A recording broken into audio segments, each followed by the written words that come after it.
The Jeff Meacham Network's Multiverse of Media.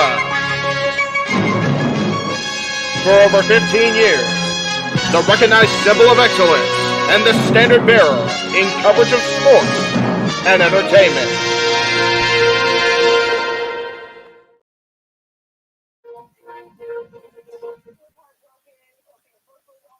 Good evening, everybody. Welcome to our coverage across the Jeff Meacham Network, Multiverse of Media of WWE SmackDown New Year's Revolution.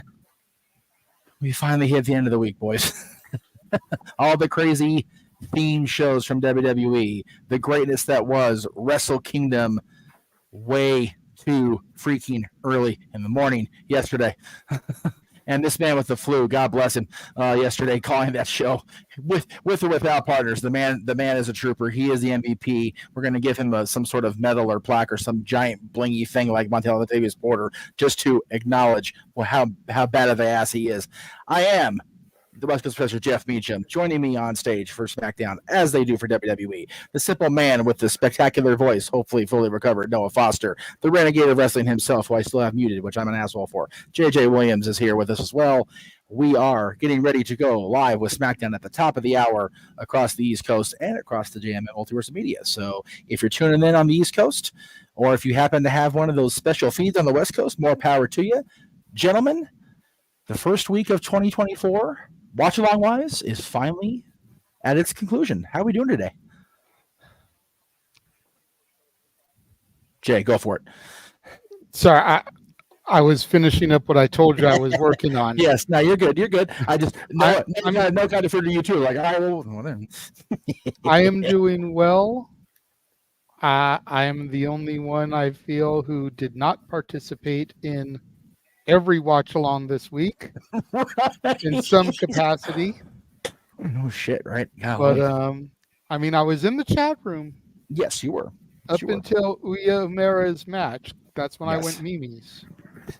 As you should. But Boy, yeah, I mean, I'm looking forward to seeing what the WWE has in store for us this evening. Yes, sir. On SmackDown, The Rock Show, The People's Show. Been seeing a lot of Dwayne across social media this week. So yeah, definitely the People's Week. Yes. Noah Foster, how you feeling, my friend? How you doing today? Hello. Well, still recovering, as you can hear, but always good to see you both. Always good to see the chat. I'm feeling all right. I'm intrigued a little bit to see what happens on the first SmackDown of the new year. And overall, it's just been a really great week for the industry in general to open up as a whole this year. So I'm looking very forward towards how we close out the week of watch-alongs here with Friday Night SmackDown, then immediately go back to sleep. Because all I've been doing for the last, basically since Wrestle Kingdom stopped, is laying in bed and lightly, keeping my strength up with fluids and light snacks and stuff. So, but I'm far better than what I was during Wrestle Kingdom, especially during that House of Torture match, where that was a guys be a bathroom break for me to take care of myself from collapsing. So I'm feeling far better. Thank y'all, by the way, if you're concerned. Y'all are nice. I just love doing this stuff and encourage people just to left your wrestling, and even your own self can't hold you down from what you love. My crazy ass. So good to be back once again. I'm looking forward to seeing what happens on the show that surprises me. Yes. And yes, the day off for Noah at least will be coming Sunday. So stay tuned for that. But of course, that's God's day, and Noah's busy on Sundays anyway. So hopefully he'll get some rest, even if he is going to church. So yeah, I was going to say he still has church shenanigans. We're supposed to be having an in-house town hall meeting. That's fair. I forgot about that. So, does Noah really ever get a day off? I mean, after all, he's not the really one that sits here and says, "What is sleep?" That's fair. Yeah, you're not wrong. I joked with Jeff before you came into the room. No, I was like, I have a feeling that no matter what WWE puts in front of us today, it's not going to impress Noah because he's literally going from night 1 of WrestleMania 39 and that highest of high to the Raw after Mania. Yeah. Like literally, there's nothing that's going to top what Wrestle Kingdom was for you tonight. They could pull out all the punches.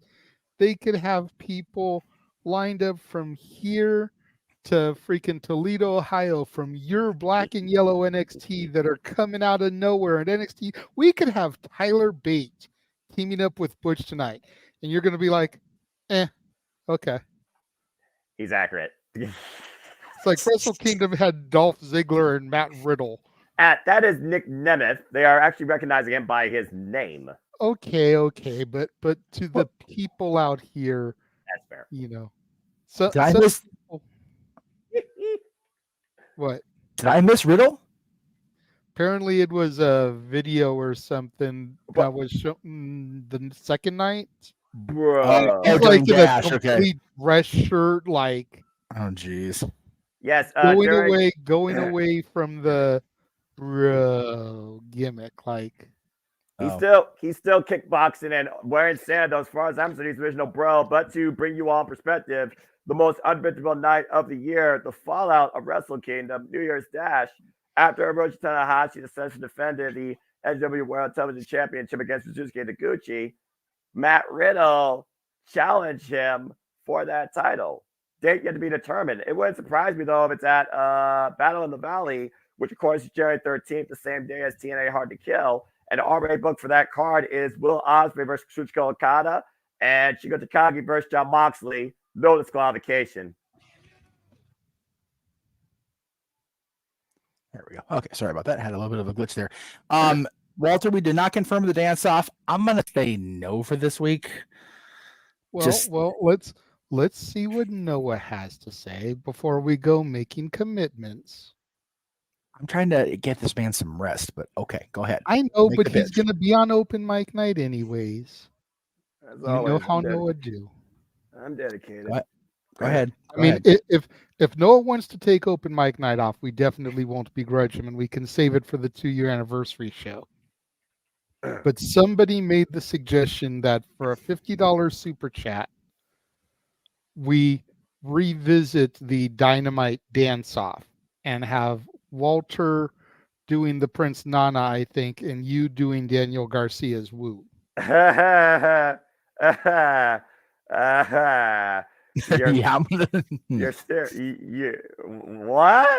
Yeah, exactly. Well, all right. Well, that's a unique proposition, but I'm the man of the people, and I've come to respect Daniel Garcia more than ever after what he's been showing me. So if the people want it and they're willing to pay for it, then fine, make it official. Walter and the Simple Man will make it happen. Oh my goodness. There we go. But I will say this: we will play it by ear as far as tomorrow goes. If Noah is still feeling kind of the way he's feeling now, we'll save it for the 2-year anniversary of open mic night. Correct. Yeah. Even if they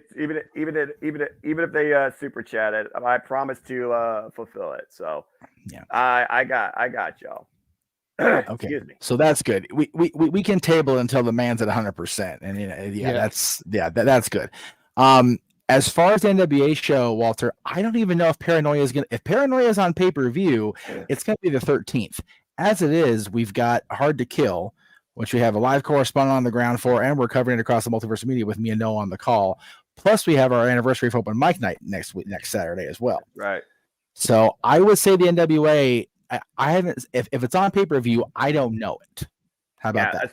As far as all the other shows on the 13th, which is the first cluster F day of professional wrestling, because you got Battle in the Valley, you got Battle in the Belts 9. I guess the NWA is doing something. My primary top priority focus in the wrestling industry that night is the return of TNA Hard to Kill. Okay. So the answer will be a no on the call for NWA Paranoia, even if it is on pay-per-view, because we've got Noah well committed and ready to go for Hard to Kill. So again, this is the problem with the wrestling industry. Everybody wants to try to counter program or whatever, but we already are committed. We've been committed to Hard to Kill since Bound for Glory. Exactly. Scott made the big announcement. So when it was first announced. Yep. Yep. The minute Scott Demore said TNA wrestling and the Hard to Kill was going to be the launch, it's like, well, we know what we're doing. Yeah. She knows I was going to go, but it worked out so good that I'm not, because I get to go take my boy to see the Eagles in the previous day. I'm not going to get home until like after 1 a.m. the morning of the 13th. So it's going to be one of those days like this weekend. It's like, cat nap it off, and then off we go into work again. Makes sense. Pardon me for my cough, by the way. This cough that you all have been hearing me linger with since the better part of the summer, it just kind of is what it is. We're trying to tay here and shake it off, but it ain't happening. You only can do your best with what you're facing. It is what it is under those circumstances. But we've got a great lineup in store. We've got 2 championship matches, a championship match and a number 1 contenders match for the U.S. Championship. We have the U.S. champion descending on SmackDown tonight, announced this week, Logan Paul, everybody's favorite viral disease, which I gave Natalie that terminology. That's not knowing she didn't know. She fell off the couch laughing about, like, if that is all a Mr. Foster thing, she is in for it. She is here for Logan being the viral disease. So when y'all get together on the call again, we got that. Alrighty. And as announced this week, at some point during social media, JJ sent me the graphic. The Tribal Chief will be in the house. And after what happened on Monday, oh boy, I want to hear what Roman Reigns has to say during SmackDown. I have not been this about the Tribal Chief's entrance and getting that microphone from the wise man in a long time. This is going to be some, as the former man would say, it's going to be some good shit, pal. So yeah, and considering that tomorrow is my daughter's birthday, the Tribal Chief is appearing on SmackDown for her birthday, so to speak. That's it. There you go. I know that's how she's going to flip it at the party. Be like, Dad, did you see my Tribal Chief on SmackDown? Yeah. He showed up because my birthday. Everybody's in effect. Roman and Paul and Solo and Jimmy. And you know the entire bloodline is tuning in tonight. Be they Jay, be they Trin, be they the Samoans, be it everybody on the fringe. They are all going to want to hear what Reigns has to say, because if shit gets called, if we have to assemble tribal court, the Anawahis are going to be like, really now? Hey, Papa H, I can't have payday too? Yeah. Just throw that out there. It will definitely be morphin time, and the Megazord will be assembling on SmackDown. I'm saying. And if rumors are to be believed, and I've seen this posted a few different places today, so I'm not going to name a name. Right. But I've seen it on multiple sites. January 13th could be a very interesting pay-per-view for Trinity, as it is very heavily believed that she will be back in the E by the end of the month. Interesting. Potentially with a Rumble return. So Interesting. for Trin to be back, for Jimmy to be where he is, for the Road to Mania to be laced with rocky roads for the Tribal Chief, Trin could finally be coming into the bloodline like everyone wanted all along. Absolutely. She should have. Only time will tell. And again, Hard to Kill is going to be very pinnacle towards the beginning of what could be a bright new reset for TNA Wrestling. Like I said during the course of, I think it was Wrestle Kingdom, primarily because I was on the call for that, this week is setting the tone for what could be one of the most fun years I've had as a fan in this, my 34th year as a fan of professional wrestling. Amen. I'm here for it, man. All of it. I love it. Absolutely. And yes, Josh, you are correct about that. But we were trying to keep it topical to the bloodline. Yeah. Hence the reason I didn't mention those 2 particular names, but you are correct. And what would suck is if they both they get contracts, and if they debut at the Rumble, and if Jade Cargill debuts at the Rumble, your bet still's off because Deanna done messed you up. I know. Deanna did what she did on Wednesday. Damn the virtuosa. Made this man happy though. Yes, it did. Hey.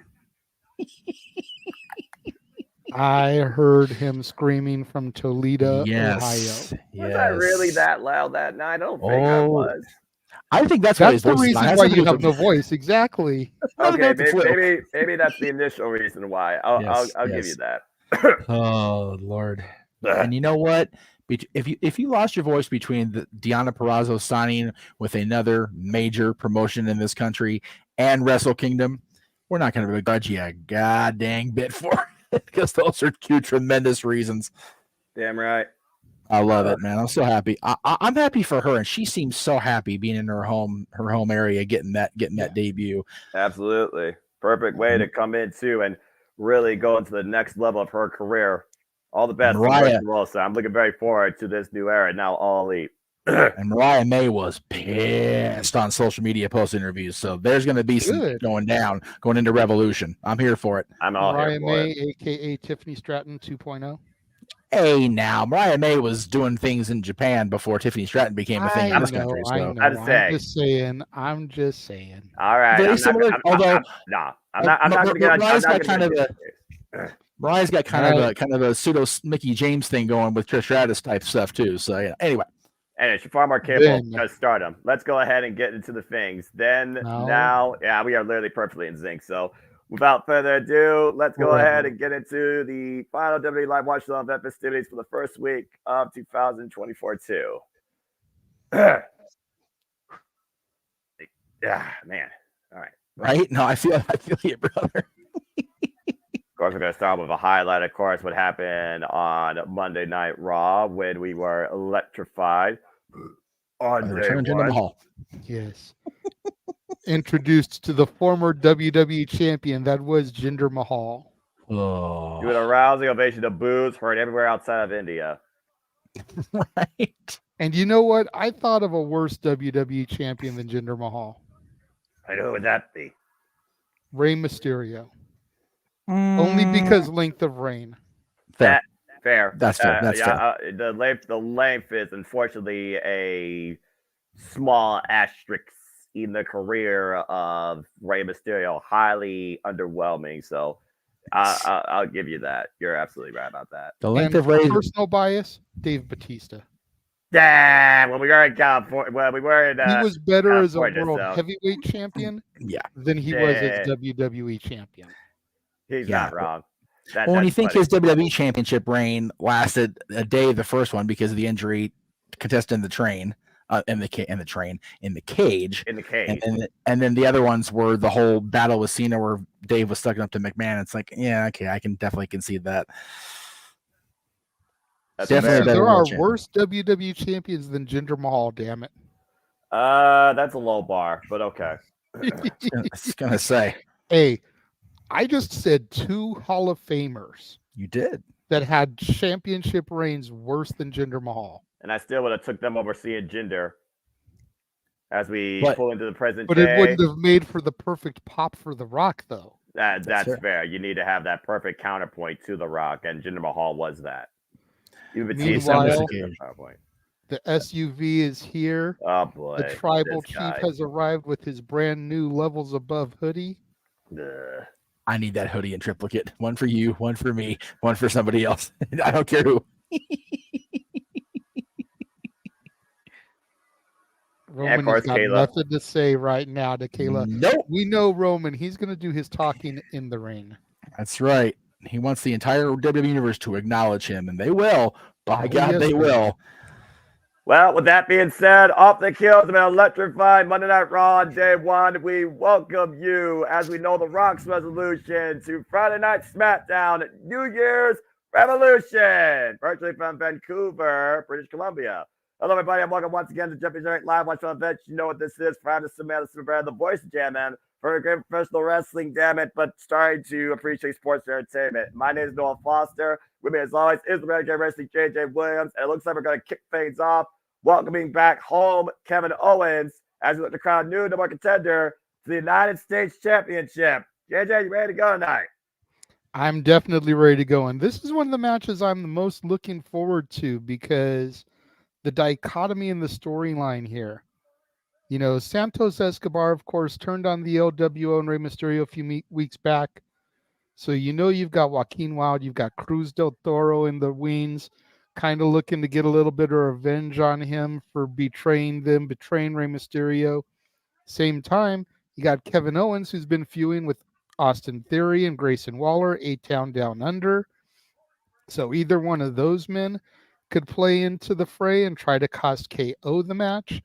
Then, of course, you've got Carmelo Hayes and Trick Williams from NXT, who have both been part of KO's storylines here as of late. Of course, KO came and helped Trick this past week.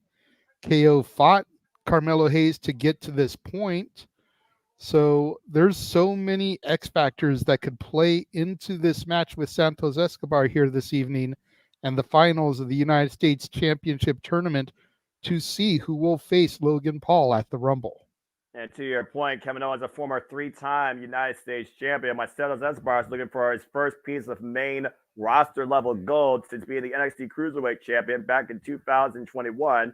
And while you talk about the road of Kevin Owens' way to the finals, Santos Escobar's road was paved through Bobby Lashley and Dragon Lee. But also we saw Kevin Owens get a bit of revenge this past Tuesday night in NXT, costing Grayson Waller an opportunity to become a contender for the NXT championship. But Kevin Owens has not held this title since 2017.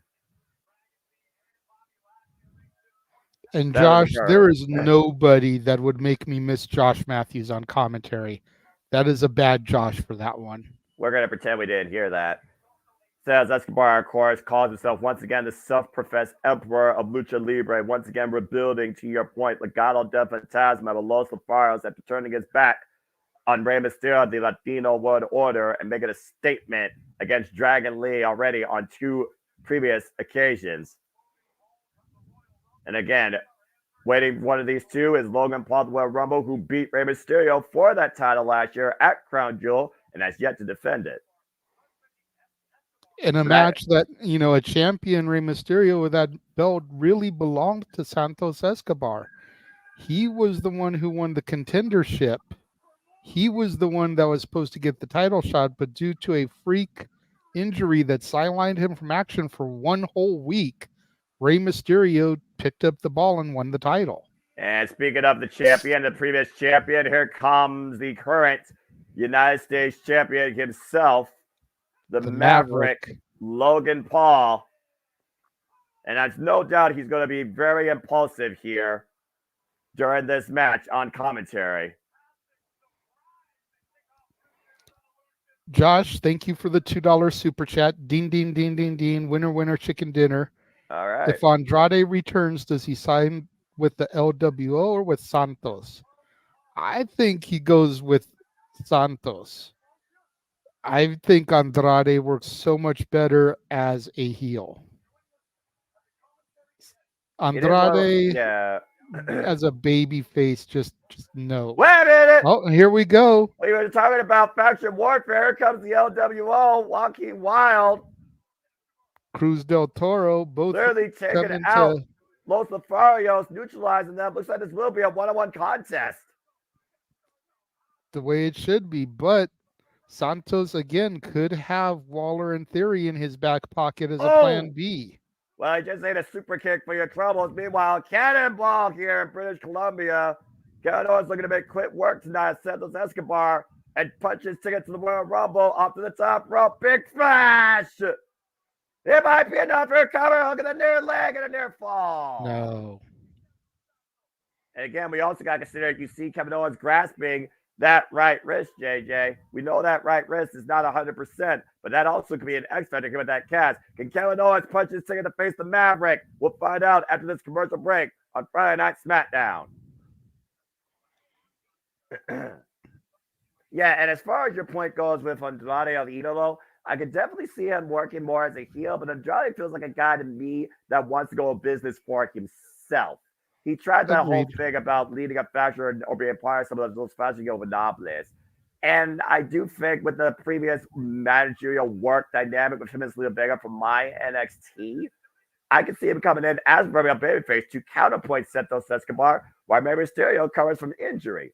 I think long-term he could be a heel, but initially, if they're going to build Santos Escobar as the heel of Friday Night SmackDown, you need a great counterpoint to face him. With Rey on this show for who knows how long, Andrade Idolo is a hell of a replacement. I agree with that. I definitely agree with that. Excuse me. Again, full commercial break, folks. But again, we thank you all for tuning in. Please like, subscribe, comment, tell a friend. And if you want to, like Mr. Mansfield did, dictate the conversation, super chat, as simple as that. And please tell your friends that we do this for all the shows across all the brands of wrestling here at the JMN Multiverse Media. And the reason we're doing, of course, these TV shows because they're themed, and that's also the kickoff. If this was to become more of a weekly thing, it would require a whole lot more super chatting. But at the end of the day, we're just happy to do what we can to entertain you and engage with you. Hey, Yes. Jeff. Yeah, I was thinking with Andrade after that post that Ashley put out there on her social, thanking everybody for all the support and being very uncharacteristically babyface-ish. You got to have Andrade come back as babyface just to have that rub, at least for now. Like I said, turn him heel down the line, that's great. Ashley's going to be out for 9 months to a year, so he can ride that wave. Maybe not the entire 9 months to a year because golly, but a good chunk of it, maybe post-Mania, maybe going into Money in the Bank season. I could see that happen. Or maybe even going into Backlash, because Backlash is only a month after that. But, Europe is another one of those freaking bizarro worlds, so why not? Yeah, that's fair. And to the fans, don't misinterpret my yes for being happy that Charlotte is injured. Of course, we don't wish injury or bad times on anybody. Right. But let's be honest. Charlotte being out of the women's title picture for 9 months to a year is a good thing. Doesn't matter how it happened. Right. It's going to keep the division fresh so that when she comes back as a surprise entry in the 2025 Rumble, right, we pop for her instead of going, Charlotte's back. She's going to get a title shot. Yes. It'll be good for the character Charlotte Flair. And as much as she's hating acknowledging personal weakness, it'll be a good recharge period for Ashley Flair, which is long overdue for that girl. That person needs to protect their mentality, and this is the perfect opportunity to do so. At the end of the day, look beyond the character. This is a human being, folks. And we are back here on Friday Night SmackDown, number one contendership for the United States Championship, the United States Championship Tournament Finals. Settles Osborne and Kevin Owens with the Maverick, Logan Paul at ringside. Kevin Owens right now in control. Of course, Logan Paul uses that one lucky punch, but Kevin Owens is also showing us he has his own KO shot, even with a broken right wrist. Look at him going up to the top rope again. Settles Osborne meeting him, though. And again, Settles Osborne has not had a title since 2021, while Kevin Owens has had multiple accolades, including a WWE Undisputed Tag Team Championship last year, but it hasn't been United States Champion, JJ, since 2017, when he was known as the face of America. Good to know. 2017 definitely wasn't watching again at that point. Yeah, at what point does KO's wrist and that brace cease to be, he has an injured wrist, and it turned into Cowboy Bob Orton?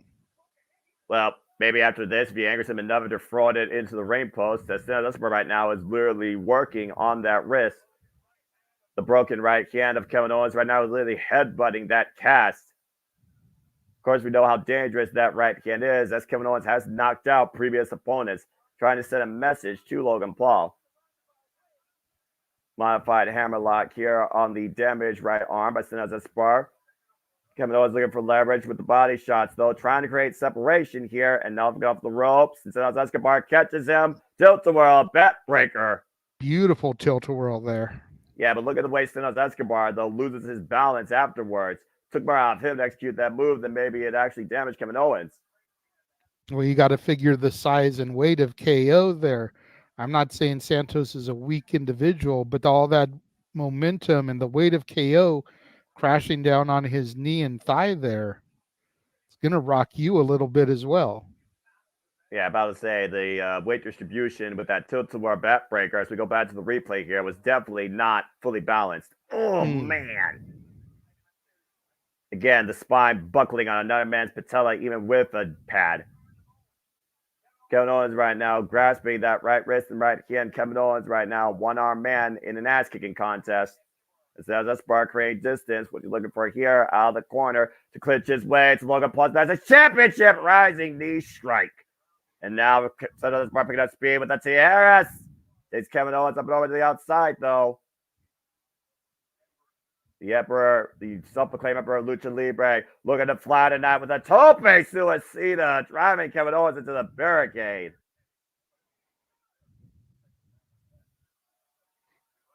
£260 frame, by the way, crashing the barricade. To your point, Kevin Owens, 260-pound girth. Well, you figure Santos is what, probably like 220? 220, I would imagine, being a former cruiserweight champion, just probably a little bit outside the original 205 range, which I know they probably did bump up to 220 in the later days when the cruiserweight championship, of course, was part of NXT, not just your NXT, but my N-era NXT on the network. Which I think you'll be proud of me, sir. I actually went back last night and I started from season 6, episode 1, when NXT first moved into Full Sail and branded as the black and yellow NXT. I watched about the first 5 episodes.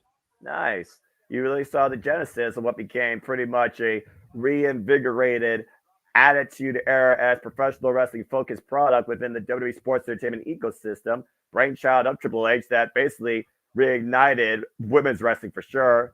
As far as calling it women's solution is what it is, but you can't deny what Bayley and Sasha Banks did NXT TakeOver Brooklyn, and we haven't looked back since. There's been star stats, but definitely gotten better over time. Oh, nice. Kevin Owens calling with the DDT. Follow up. After Santos Escobar went for a high risk out of the corner, and Kevin Owens was able to scout it. But Kevin Owens is able to go for a cover right now. You see Kevin Owens right now grasping that right wrist, that right arm. And Kevin Owens again might be going towards the high risk district. I'm not sure if this is wise here. Santos Escobar once again meets Kevin Owens. Clocks him with a forearm. Again, both these men are fighting to challenge the Maverick at the Royal Rumble for the United States Championship. The curious position here. Santos Escobar on the inside. Kevin Owens trying to fight back, though. And the headbutt again to that right wrist.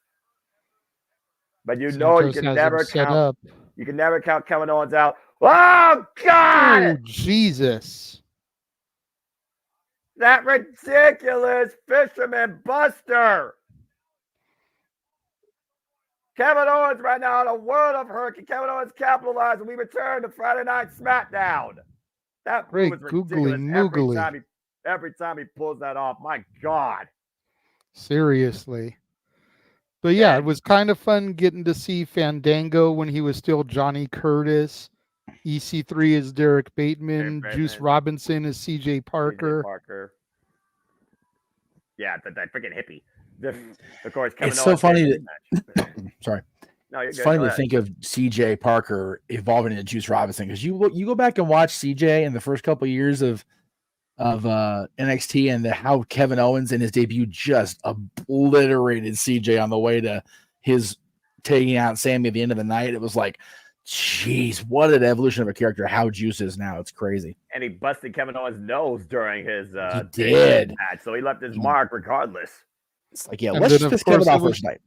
It was cool to see the Usos back doing the dancing gimmick with the half face paint. I remember those Usos. Oh yeah, that's what it was. The Hoffa. I know exactly what you're talking about. Again, I followed NXT since the days it was a Match Striker game show. Yes, Josh. What it became. They are one and the same, Mansfield. They are one and the same. Do your homework, young boy. If you ever want to be a If you ever want to be a stronger analyst, Josh, you have to know some research, or you have to do some analysis, and you can't trust Wikipedia. That's it. I'm totally clipping that from Russo. I'm going to use that from now on. Just give me a second here. Damn it. Done did it, Josh. Done did it now. Well, anyway, I figured, I know some of the people from New Japan came through there. I know there's a lot of people that are in AEW now came through there. Oh, yeah. So I figured if I go through here and I start, doing my research and my homework, then if I ever get stuck having to do a New Japan watch with you, or James can't do an AEW call, I've got some, history that I can call back to. You got some background, basically, is what you're talking about. And that's what I think is very important, to engage and basically educate and enlighten anybody that wants to, learn more about this. And I think that's what's most important at the end of the day, because it's easy for anybody to just call what you see on a screen. It's another thing to actually enlighten somebody blindly what's going on the screen too, with this individual that they may have known under this name or this company versus where they are now and this name and this company, aka anybody from the independent scene in WWE for the most part. So I'm very proud of you, JJ, and I think that's very noble of you. We're back here on Friday Night SmackDown. This is our finals of the United States Championship Tournament. Santos Escobar, Kevin Owens. Kevin Owens right now still fighting with a broken right hand. And Santos Escobar right now trying to take advantage of the ridiculous fisherman buster Kevin Owens was able to capitalize earlier. And yet for some reason we're back in that corner, Noah. We came back and KO had Santos set up for like a fireman's carry, possibly a Death Valley driver. Of course, Santos has gotten out of it, but it just seems kind of weird that we would go right back to that corner. It just seems to be the money shot anymore for Kevin Owens. Every bit of his high-risk offense has come out of that corner. Blocked the shot with the broken right arm, though. Oh, catches Santos with a super kick, takes him off the apron. And again, Kevin Owens, he's always the guy that just keeps on fighting. That's been his MO his whole life. Oh, Jesus! Swanton bomb. Yeah, rolling senton, whatever you want to call it, from the apron to the floor on Santos Escobar. Even Logan Paul been surprised by that maneuver. And once again, back to that corner, looking for high-risk offense. He might be one frog splash away from clinching. Oh, no, but Santos got the knees about the attempted swanton bomb. Santos with the last possible second counter to preserve life still in this number one contenders match. There is no turning back here. It all or nothing for either of these two to punch their ticket to the Royal Rumble, the Champs United States Championship. Beautiful Frankensteiner off the top rope by Santos Escobar. And Santos saying that is all. Looking to make sure that Kevin Owens stays down. Santos up to the top rope. Big frog smash by Santos by cover. Hugging the legs. No! How did Kevin Owens kick out of that? Sheer determination. The will and the moxie of the fighting champion, So besides the fact he's on his home country, again, the MO, fight Owens, fight. And it looks like Logan Paul might be getting a little bit instigated here by the Canadian crowd here. Let's be real. He only came so he could get him some Tim Hortons. Yeah, and drink it and then eat it with Prime. You're probably right there, but again, Kevin Owens right now hoisted up to the top rope by Santos Escobar. Santos Escobar right now looking for something out of the corner again. Big high risk offense here. Will this self-proclaimed Emperor Lucha Libre be dethroned before he even could get his crowd again? Kevin Owens still fight back, grasping that right wrist. Ooh! Step up and Zaguri rocks Kevin Owens. Kevin Owens right now. Oh, wait a minute. Kevin Owens says this bar up on the shoulders. Whoa, oh, God. Rolling Swanson covered a near fall.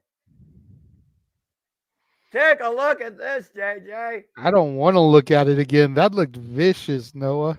Yeah, rolling Swanson, steamroller, whatever the hell you want to call it. Up in the fireman's carry, rolled through, down and through. Kevin Owens with a near fall, following that high-risk move. KO's got to be getting frustrated here. The resilience of Santos Escobar. What's it going to take to put him away? Well, to your point, the resiliency of Kevin Owens, what's it going to take for either of these men right now to put the other away? Outside interference. I'm still waiting for that other shoe to drop. We've still got Waller in theory. 8 count down under. Oh, wait a minute, look for the stunner. And the roll-up. Might not need it, the roll-up. And a kick out by Kevin Owens. Block the kick. Kevin Owens catches Santos Escobar with a super kick. Now look to rock him off the ropes. Might be looking for that pop-up. Powerbomb. Take over. Nice run. Santos had it scouted. Didn't scout this time, though. Pop-up. Powerbomb connects. Escobar went to the well once as many times, and Kevin Owens capitalized. Stunner runs in, though. None can miss him. The Stunner, by God, the Stunner! The cover by Kevin Owens! Kevin Owens is going to Royal Rumble! There you have I it, am folks. honestly pleasantly surprised. It was very... Woof. You kind of figured they would probably put the babyface over to go against the heel Logan Paul. However, like I kept pointing out, with A-Town Down Under kind of wanting to get their revenge on KO, especially after Tuesday night, I'm surprised they didn't prevent the match. Well, they probably stewing backstage somewhere. Looks like Logan Paul is going to congratulate his new challenger, his first challenger. What an ego on this guy. You're no John Cena, dude. Sorry. Not sorry. Probably the last great United States champion we had next to Bobby Lashley. Seems to be champion when you haven't defended it. Just saying. Logan Paul is impulsive as usual.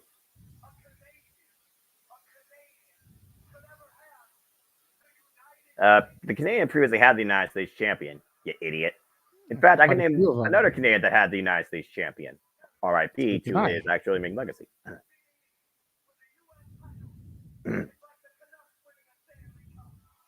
Damn. Even I understood that. That was harsh. That was harsh. Hey, the wrestling industry says never say never. Maybe hockey could say that. Maybe.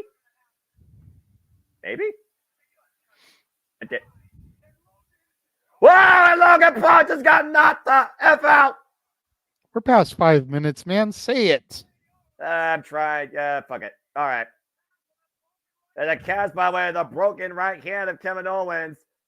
Jacking the jaw of Logan Paul. How's that for one lucky shot? Kevin Owens tonight shuts Logan Paul up and looks to reclaim at the Royal Rumble the United States Championship. Kevin Owens wins the United States Championship tournament. Great opening contest here, and now we know one match officially for the Royal Rumble. We'll learn about another one, I'm sure, later on tonight in our main event. Still to come here, JJ. Absolutely. Gonna see which of these three men are gonna challenge the Tribal Chief. Is it gonna be the phenomenal AJ Styles, the Viper Randy Orton, or the megastar LA Knight? Yeah.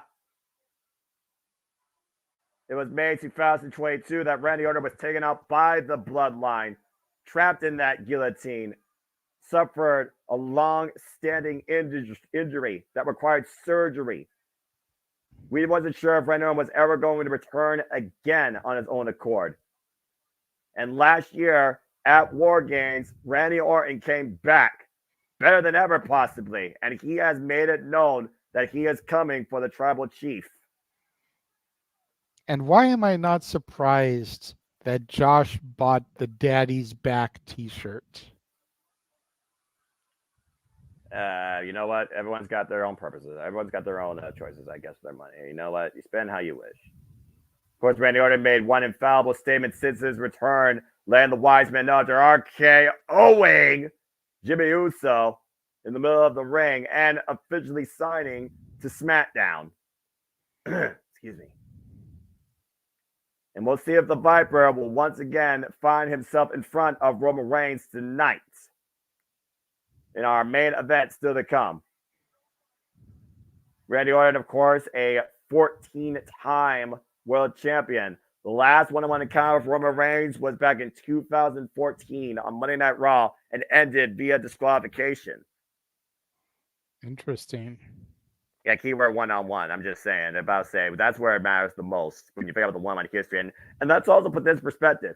Roman Reigns' launching pad during the Put Into Oblivion phase, part of that involved Randy Orton. In fact, beating Randy Orton at SummerSlam one year was one of the biggest wins early in Roman Reigns' career. And we'll see if Randy Orton gets the big win tonight in our main event. As we keep moving forward here on Friday Night SmackDown. What is this? Oh. They weren't booked for anything tonight. What's the Almighty Street Profits doing here? Well, tonight's all about New Year's resolutions. Create your revolution. The almighty Bobby Lashley and the Street Profits make their way out to the ring. I gotta imagine they're gonna have something to say for the upcoming Royal Rumble. Either that or Tez is going to continue to show his upcoming reality show, Oh, you're right. It could be a PR plug. Love and WWE, Bianca and Montez, starting February 2nd on Hulu. Well, besides the fact that he's got a reality show waiting for him, I do wonder what reality awaits Bobby Lashley and the Street Profits for 2024. Oh crap, Lashley's wearing a salmon suit. Watch out. Well, Need I remind you what happened the last time we saw a brother in a salmon suit on SmackDown? True that, but I guess we'll see if history repeats itself. Bobby Lashley looks to usher in an almighty new year alongside the Street Profits. We'll hear from the almighty Street Profits and the almighty Bobby Lashley up next on Friday Night SmackDown. Hi, Jeff. Meanwhile, this Monday on Raw, we had an electrifying return to kick off day one. Well, the static will hit the PAs and the Second City Saints will return this week on Raw. And will Shinsuke Nakamura be the co-author and close the book on the story of Cody Rhodes? And so much more coming up this Monday, live on Monday Night Raw. All right, full commercial. This is where we just, fill you all in. So first off, great opening contest with Santos Escobar and Kevin Owens. Definitely a clutch effort by both men. And you got to wonder now what Santos Escobar is going to do. I imagine he's going to blame the LWO because I have to imagine the God of the talent there at ringside, he very well could have won this match. That probably was his ace in the pocket. More than likely, but something in my gut tells me that Logan isn't going to carry that title past Mania. And then Santos can be the one to dethrone the babyface that takes it off of Logan. We just need to be patient and let the story cultivate a little bit more. Santos will get his time. Yeah, I think he will. I see what you're saying. I don't think his time will come though until he's finally done in this. Let's just call it is. It's a friggin' warfare right now with the LWO. This has to culminate somehow with LWO and Legado del Fantasma and some sort of crazy multi-person, all-out guerrilla warfare type of match. And I could definitely see that happening at WrestleMania. Yeah, definitely. I mean, I thought we maybe would get Ray versus Santos at Mania, but if we get Ray, Cruz, Joaquin, and Carlito versus Santos, Los Lotharios, and Andrade. You know what would be funny though? Winner gets Zelina Vega. Well, I mean that's got to put something on the line, Well, you got to have Electra Lopez and or Lola Vice also part of the affairs too, just to even the sides. Well, Lola Vice seemed to be very uninterested when Electra Lopez was getting caught up with Cruz and Joaquin a couple weeks ago. Well, Lola Vice already knows what's in front of her, and that's a guaranteed shot at the NXT Women's Championship. She clearly has a bigger priority in front of her, and good for her. Exactly, which she almost cashed in this week. We almost had that cash in. But Tatum Paxley and her strange obsession with the champion saved Lyra Valkyrie from a second NXT Women's Championship match for now. And right now, Lyra doesn't know which way to look at Tatum Paxley, but she's got something watching her back that she didn't ask for in the first place. That's very disturbing, to say the least. And if you want to know more about our thoughts on this week's NXT, you can go check out Rangers of Wrestling, where Dattila and I discussed it for almost an hour. And of course, you can watch my review from For the Love of Wrestling this week. Jeff had his hand up very patiently. Boss Man's got something he wants to say. What is up, Boss Man? What's up, Jeff? Mr. Mansfield. Go do your homework, bro. There we go. Thank you very much. There you go. All right. Well, there's another official response video GIF right there. So just adding them on. That's right. As long as we got the capacity inside StreamYard. Well, We'll see soon enough if Kevin Owens becomes once again the face of America in 2024, as he now will challenge Logan Paul at the Royal Rumble for the United States Championship, and will take one lucky shot with a broken right fist to make that happen. As we heard yesterday, though, big news galore as WWE continues to shape out their year. WWE is cashing in, returns to Toronto, Ontario, Canada, as they'll bring Money in the Bank to the Scotiabank Arena in what will be a multi-event weekend in July. Not only will there be Money in the Bank, there will also be Friday Night SmackDown and NXT Heatwave. So go ahead and get your tickets now and get ready and get your passports in order and go join the fun if you can. Toronto gives us Money in the Bank weekend, July 5th, July 6th, July 7th. And we will cover Money in the Bank and NXT Heatwave here at the Multiverse Media. That is July 6th and July 7th. So stay tuned for more on that. We go backstage now to Logan Paul, who has an ice bag on his face after getting clocked. As he should. I will say, while the viral disease is speaking, July 7th, I will very likely need a backup producer. That's my mom's birthday. Hey. Here's A-Town Down Under to check up on Logan. A-Tail Clown, smack them all around. And Cameron Grimes. Damn it. Well, I want to hear what he has to say. Need to find a lighter so we can light the fuse to take him to the moon. Jesus Christ. Right? Can barely count how many times he's been featured on SmackDown since being drafted. That's because the But I Rocket. digress. That's because the Rocket hasn't left the launch pad. Speaking of launch pads, let's hear what the almighty Bobby Lashley has in mind for an almighty new year. So they're stuck at Cape Only Canaveral for a year and a problem half. to your theory there, Walter, is Logan's not around enough for them to be a stable. Right? Exactly. But you know who is around long enough to be a stable, it seems? The almighty Street Profits. Well, yeah, but Roman is around all the time either, and they're still a stable. There is that. The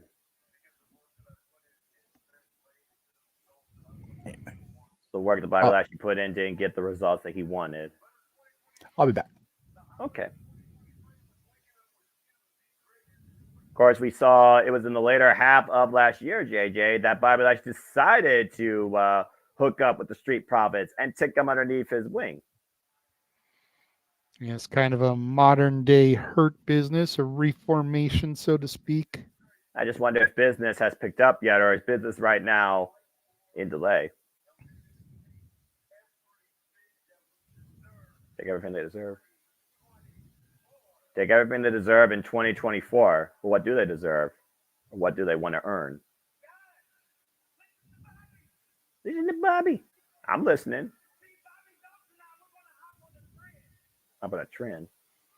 What trend? Bobby Chance reigning out. Also a former United States champion, former Almighty WWE champion.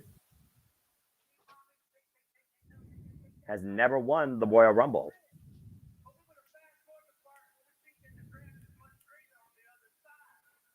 What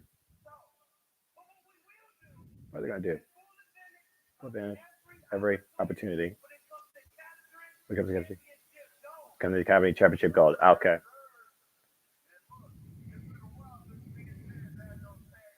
It looks like Street Profits still have inspirations on capturing the Tag Team Championships.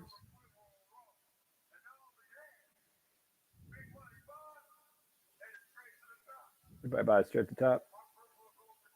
Personal goal, 24. Of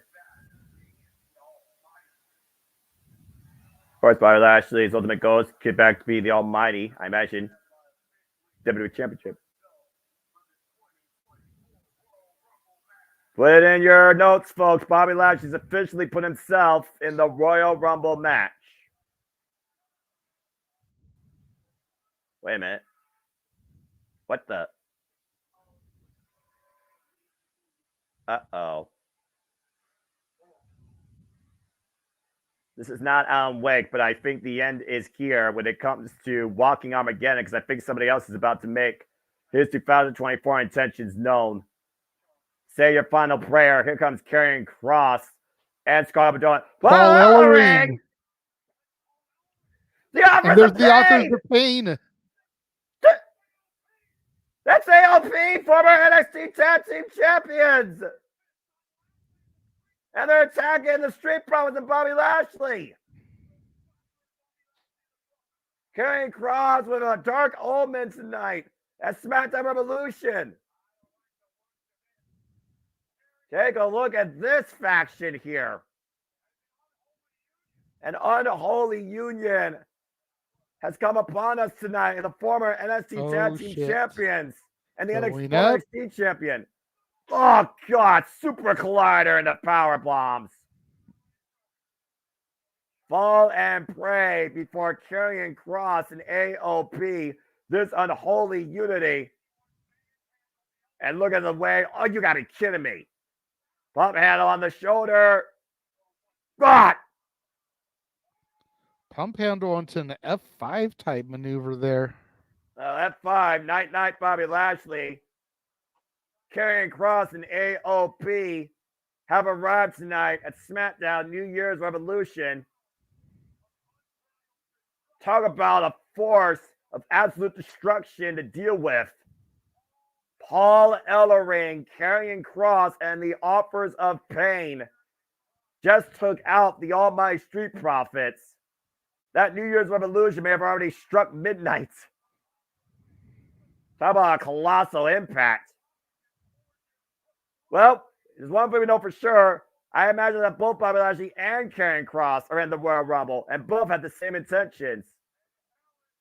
But who the hell is going to stand up to that unit? Oh, boy. That's insanity right there. Yeah, you're not kidding. And, of course, Paul Ellering, one of the most successful managers, as we know, in the business, JJ. He's been around as long as we remember the Legion of Doom back in the early days of WrestleMania. Even further, you know, Paul Ellering's been with LOD for a minute. I believe going back to the NWA and the AWA. Jeff can pop in and confirm that for me if he'd like, but Ellering goes way back with the Road Warriors. Should former tag teams reunite and hook up with Karrion and Scarlett and whoop on that ass of the Profits and Bobby Lashley? Yes, Paul Ellering and the Road Warriors united. I believe it was in the early 80s in the AWA. They definitely got together, I think, in maybe the Crockett area, but not Crockett specifically. But the Road Warriors were part of a giant Legion of Doom stable with Jake Roberts before he became the Snake, King Kong Bundy before he became the check thief in the territories, as Ernie Ladd would say. And but once they decided that the three of them, Paul and Hawk and Animal, were just the force, they officially became the Road Warriors. When they went to WWF, the Legion of Doom just kind of stuck the name because they couldn't use the Road Warrior name. But even as Legion of Doom, they were introduced as Road Warrior Hawk, Road Warrior Animal. Never understood the whole, like, why can't we just use the name? But yes, that I believe 84 they either debuted or they definitely won their AWA tag titles in the years leading up to the first WrestleMania in the other territory, obviously. So they've been together off and on for a hot minute. Or they were. Yeah. My New Year's resolution is to find whoever is now in charge of the WWE production truck, since it's no longer Kevin Dunn. Yeah. And tell them that they're never allowed to show that backstage ambush on AJ Styles ever again, because I swear to God, the last week we actually had live television. I think I saw that clip about 7 times. Right. And now they've shown it again tonight here. Well, they gotta remind us. I get we're building towards this triple threat, but we don't need to see it that damn much. Yeah, it's like seeing a Batman movie and watching Thomas and Martha Wayne get killed. We know what the hell happened. Let's just move the hell on. You're not. You know what? I'll give you that. That's not fair. Of course, we know AJ Styles will take part in our triple threat main event to crown a new number one contender to face Roman Reigns at the Royal Rumble after coming back 3 months later, being taken out by the Bloodline. And LA Knight basically took advantage of the opportunity that he believes rightfully was for him. Speaking of opportunity, Mija with a huge opportunity to capture her first Women's Championship in WWE as Meechum takes on Io Sky. Damage Control's leader and Genius of the Sky defends the prize. Tonight on SmackDown, can Meechum start off her new year right at SmackDown New Year's Revolution? Meechum and Io Sky for the WWE Undisputed Women's Championship. Next. Come on, Io, let's go. Let's go. First of all, I don't think Meechum is challenging anyone. Second of all, I'm gonna pull a U. God damn it, can we just call her Mia Yim? I Because agree. this shit is bullshit. I agree. Thank you. I agree. I was waiting for you to Meechum actually. sounds like a dish I would order at Panda Express. It Yeah, sounds like something let from me get a Magic Walk. small order of fried rice, a large chow mein, and a side of the Meechum. Oh, you want Meechum extra rice? Okay, Truth be told, Io Sky whooped my ass. I'm good. I ain't messing with Io Sky. She killed me. Meechum tastes like fish. Anyway, God. Now, I'll send the boy after her. He crazy. That's different. Oh yes, and yes, I have the boy back. Yay me. Oh, very nice. Well, I gotta say, I guess Armageddon finally has come to pass as the offers of pain have once again risen. Now underneath, I guess you would say, the guidance of Karrion Kross and still under the influence of Paul Ellering. This could be a very dangerous force to be reckoned with. Of course, our buddy Matt views at a live NXT event in his area, so he's popping in to say hello while they're at intermission. Oh, nice. Have fun. Thank you, Matthew. Appreciate you. I love it. I'm just thinking, 1 week from tonight, fellas, I will be, we'll be close. We won't be there yet, but we'll be en route to the fabulous Forum to see the Eagles say their last goodbye. Last goodbye. Oh, enjoy it. And it won't be in Hotel California. I believe one of the most precious venues in California. Enjoy it, Jeff. Yes. 1 week from tonight, Cece will be on the road heading back from Chicago with her oldest boy, his wife, and their kid as they come back this way to move in with us as well. Nice. So everybody's playing the Daughtry forward song. to that because Full house. Yeah. Me and that boy go way back. I think we need everybody on the porch playing the song. When they pull up, because it's gonna be a literal full house. Yeah, right. That was a. You know what? Going back to the NXT thing. Yeah. Watching the vintage Bray Wyatt promos for his initial debut over those first 3 episodes. That was awesome to see. Mm-hmm.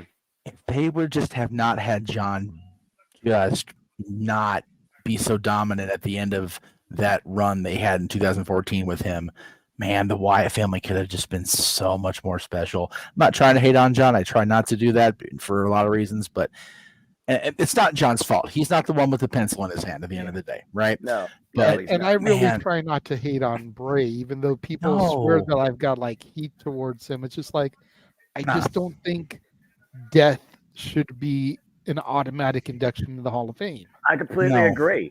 I don't think that's lost in hindsight either. I just think people are emotionally triggered. It's like the sensitivity trigger anymore, where if you say something out of line that doesn't agree with someone else's mindset, it's almost like they want to chastise you in this day and age of connective internet response. And it's foolish. It lacks judgment, proper constructive judgment, and it shows a lack of character. I completely agree. That's fair, Walter. I agree with that.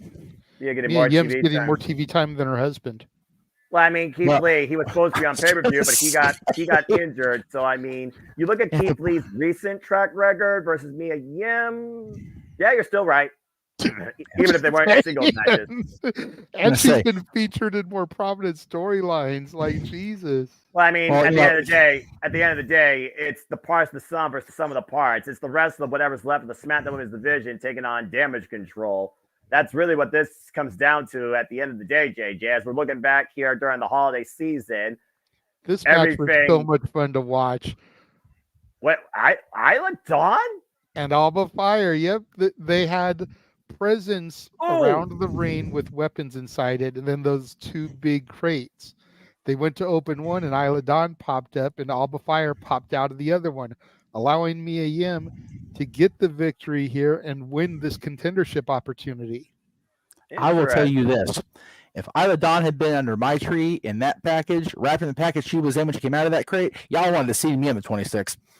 I gotta imagine. Or the 27th, or the 28th. And you probably would have been asking me to produce tonight if we're being fair. Talk about playing damage control quite literally, as Io Sky looks to play damage control tonight and still hold on to the women's undisputed championship.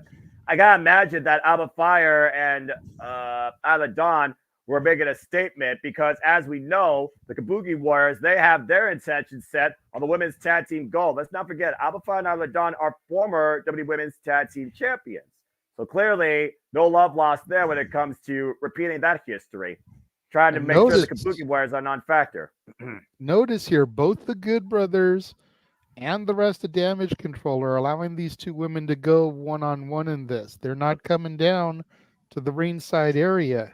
Now, clearly, they believe they trust in who they are being represented by and believe that business should be done one-on-one. Io Sky looks to neutralize Mia Yim tonight, while Mia Yim looks to finally take control away from Damage Control and finally beat Io Sky. This will be Io Sky's sixth defense of the WWE Undisputed Women's Championship. She's been champion now for 154 days since cashing in last year at SummerSlam on Bianca Belair after winning a triple threat match.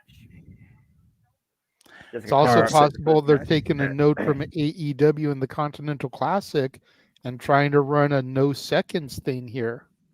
It would definitely make me respect women's wrestling and WWE more, especially their championships, which I still believe are very irrelevant. The ratings are underway. Continental top in the early going here. And of course, we know the fallout, like you said, with Mia Yim, Io Sky, Damage Control in general, and of course, the unique set of allies that goes all the way before War Games, where, of course, the unique alliance was able to overcome Damage Control that night. We've also seen subtly lately how Bayley has basically been trying to execute a plan, but there might be another plan in mind by the other members. And I really have to consider what New Year's resolutions are on Damage Control's mind as a whole. Great athleticism shown by Io Sky here, taking Mia Yim up and over the T. Harris. Mia Yim, by the way, last time she faced Io Sky was on Monday Night Raw. She beat her in January last year, but has not held a single WWE accolade. Cover, backslide, 2 count. Yes, and to Jeff's point here, Michael Cole, it is Isla Dawn. Don't get me started on not that. Isla Dawn, not Isla Dawn, Isla Dawn. I may not be 100%, but don't think I will not rant on that 25-year veteran who can't freaking phonetically say a 4-letter name, but I digress. Pop up If you'd like to hear Noah give on that rant, that'll be a $10 super chat to the Jeff Meacham Network. And double stomp to Mia Yim by Io Sky. Io Sky taking control on the other going. Io Sky, former World of Stardom champion, one of the daughters of Stardom, endorsed by Antonio Inoki. And Mia Yim right now finds way to the ropes and sends the yellow from momentum flying through. Now Mia Yim right now trying to get a bad exchange. They're going to follow up. Tope Suicida drives the champion far away from ringside. Mia Yim on fire right now. Can she claim the gold as SmackDown New Year's Revolution rolls on? And we are on full commercial meet. As is tradition, but that's okay. Again, Mia Yim, the last time she actually held a championship was back in Impact Wrestling. Of course, now Impact once again is TNA, and that was when Mia Yim was Jade. Anyway, as I got a full commercial break again, it is one of those things that I do wonder. You look at Bayley, and when Damage Control first came on the scene in SummerSlam 2 years ago, and what Damage Control has done and what they become, where former enemies have become parts of this unit, and the Pirate Princess set sail back to WWE and the Kabuki Warriors are once again a thing. The only one at this point that hasn't been an in-ring factor, but still I think has been a very major factor, is Dakota Kai. And I do wonder if Dakota Kai still has her own plan in mind. And is it against Bayley's intentions? Yeah, this is a fun match for me because you've got Mia and Mia in the match and Bayley at ringside. JJ will appreciate this. Mia was going to be part of the Wild roster before she signed with TNA. So we had her on negotiations. We had her not locked up because the money was what it was a while, but we had her definitely agreeing to appear. And then one of the first times I saw our former champion Lucky O'Shea compete with Dave Marquez was against Davina Rose Bailey. Yep. So it's a circle of life on the Jeff Beachman Network Multiverse Media. Full circle moment right here. Just Bailey isn't at ringside. The entirety of Damage Control has gone to the back, but botch. No, not botch. You never know. But you never know. Yeah. You never know if they're gonna still insert themselves into the action. They are part of the storyline, part of the presentation. Well, how many times has Bailey still come to the accord of Io Sky? Exactly. When Io and Damage Control told her to stay away from ringside. And each time that she has come to ringside, despite their will, she actually has helped Io Sky retain the championship, to your point, JJ. So at the end of the day, I do think Bailey still has the best intentions for Io Sky. But I think that the rest of Damage Control might be wanting Bailey to have a little bit of self-control and let them handle things on their own. As we are back here on Friday Night SmackDown, WWE Women's Championship on the line, Io Sky versus Mia Yim. And right now, Mia Yim, strong knife edge chop exchange here against the champion. Spinning sold out Kit bends Io Sky over. And of course, this match was earned after their win at the Holiday Bash last year. Freaking street fight. Pushed away, meanwhile, off the ropes. And oh, man, he's a boot. Face first. Io Sky taking off her feet, grounded for now. And Mia again looking to capitalize here. And I do have to wonder, was that just circumstance that Alba Fire and Isla Dawn were there to play interference that night? Or they had Damage Control in their crosshairs for a longer period of time? And I got to consider, are they going to somehow maybe play a factor in this if Damage Control tries to get involved? Nice cannonball in the corner by Mia Yim to Io Sky. Of course, both these two go to Bam ST. High stack on the cover. 2 count only. Take a look at the replay here, JJ. Watch this boot that just grounds Io. Bam! Right underneath the chin. Looking for an eat defeat. Shades of Gail Kim. Shote. Big uppercut. Shades of Joseph Thunder Liger by the Genius of the Sky. Io Sky. Kick caught in the back of the head, though. Waist slap for a German suplex out of the corner. Io Sky flying back, though. For Alba and Isla, I think it comes down to the fact that when they got drafted over to SmackDown, Jesus. Code breaker. Mia Yim for the championship, calls the cover. Gets a 2 count. To your point, continue. I feel like when they got drafted over as the NXT Women's Tag Team Champions and then dropped the titles to Ronda and Shayna, in that unification match, they never really got the opportunity to challenge for the titles again. They kind of got lost. Yeah. They were off TV for a while, only recently started to come back into the mix of things going into Halloween Havoc over on NXT, where they took over for Scarlett and Shotzi for the second week there, and really have kind of come back into the fray. So with Damage Control being the primary dominant women, with the Kabuki Warriors being a thing, I feel like maybe they feel that if they insert themselves against them, they will get a title shot at Casey and Katana, who are the fighting champions now, defending the titles on all brands. Oh, wait a minute. Io Sky, though. Big German suplex on the apron with a bridge. Can't cover her there, though. Beautiful Northern Lights, though, by the champion. And yes, Josh, Michael Cole isn't on SmackDown anymore. They've gone back to 2-man booths. It is just KP and Corey on SmackDown, Barrett and Cole on Raw, and Vic and Booker on NXT. This little drop kick sends Mia Yim from the other side of the ring. And now Io Sky looking to finish it. Leaving her in the drop zone, up to the top rope. The Genius of the Sky looking to fly. Moonsault hits the knees. Critical moment here for Mia Yim to capitalize. Full Nelson, Dragon, Sleeper Suplex. There's the cover. Deep hook of the leg. New champion. No. Oh, Jesus.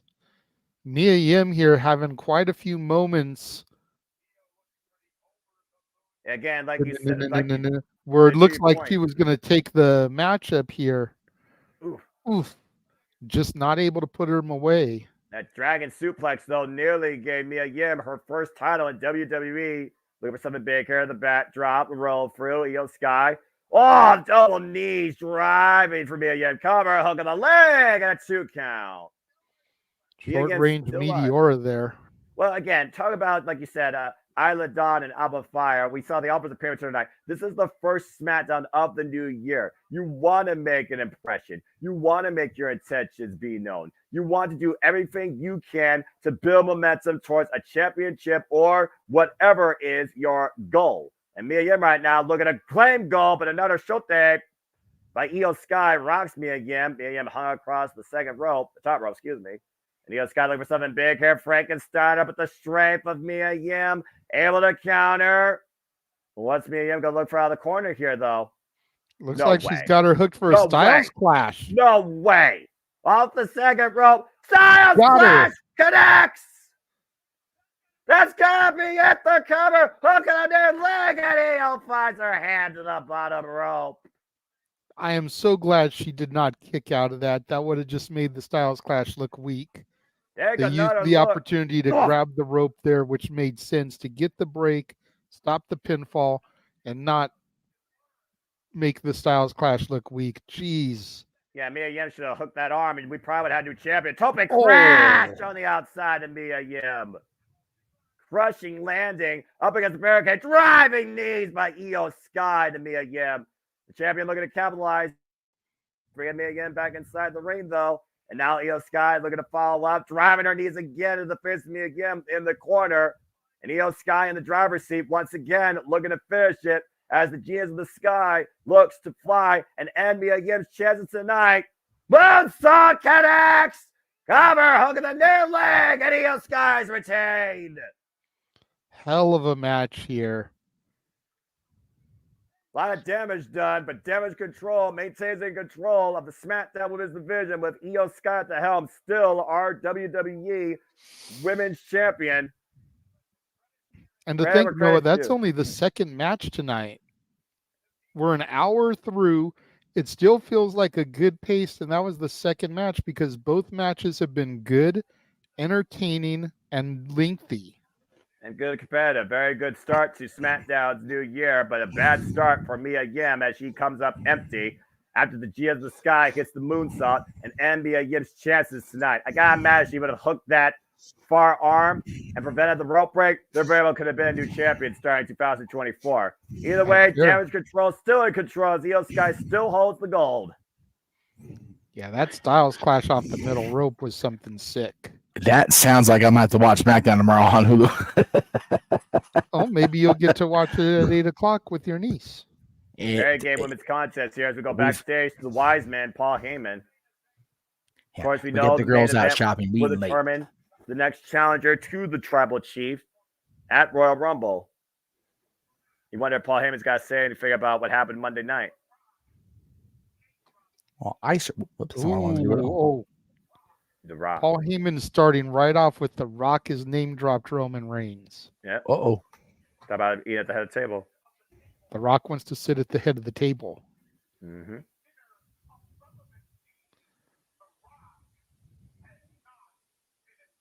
In order to sit at the head of the table, you must be invited to a dinner of relevancy, and The Rock has not been invited.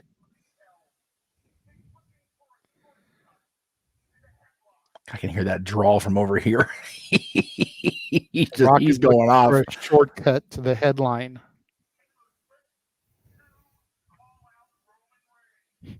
Eight Taylor Swift, call out Roman Reigns.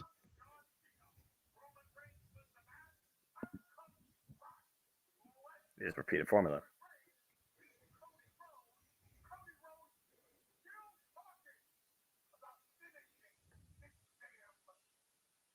Mm-hmm. Should have finished it last year. Yeah. It's not happy.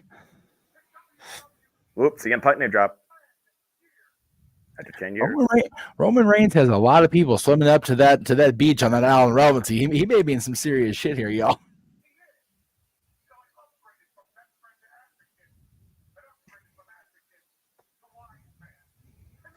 The evolution of Paul Heyman.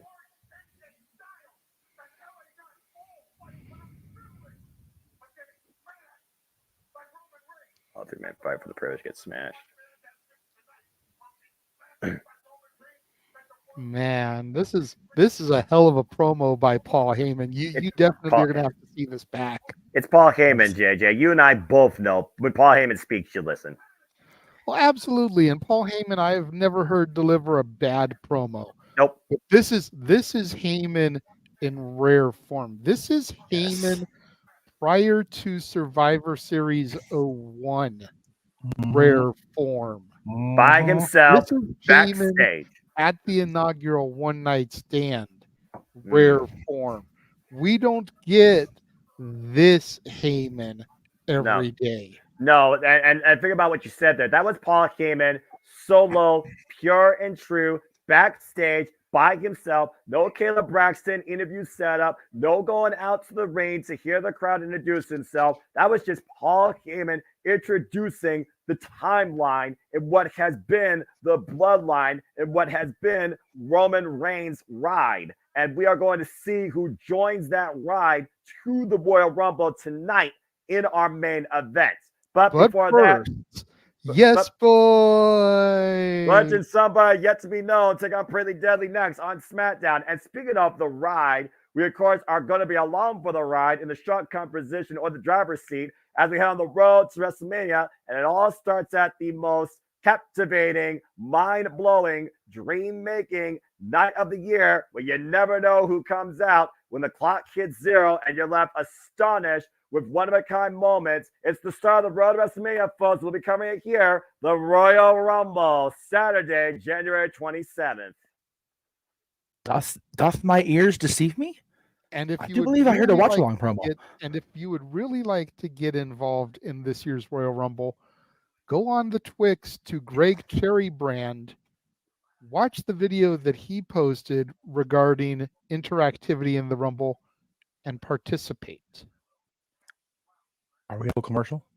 We are on full commercial, yes. Okay, because I thought I heard Noah talking about a Royal Rumble, and that's a watch-along day, is it not, JJ? That is a watch-along day. Yeah. You know, I think we got more of those than just the Rumble. What do you think? I think we got a lot more of those than just the Rumble. Did you all say you got the We Gonna Die schedule planned for me or something like that? We're just gonna die. 3, 2, 1.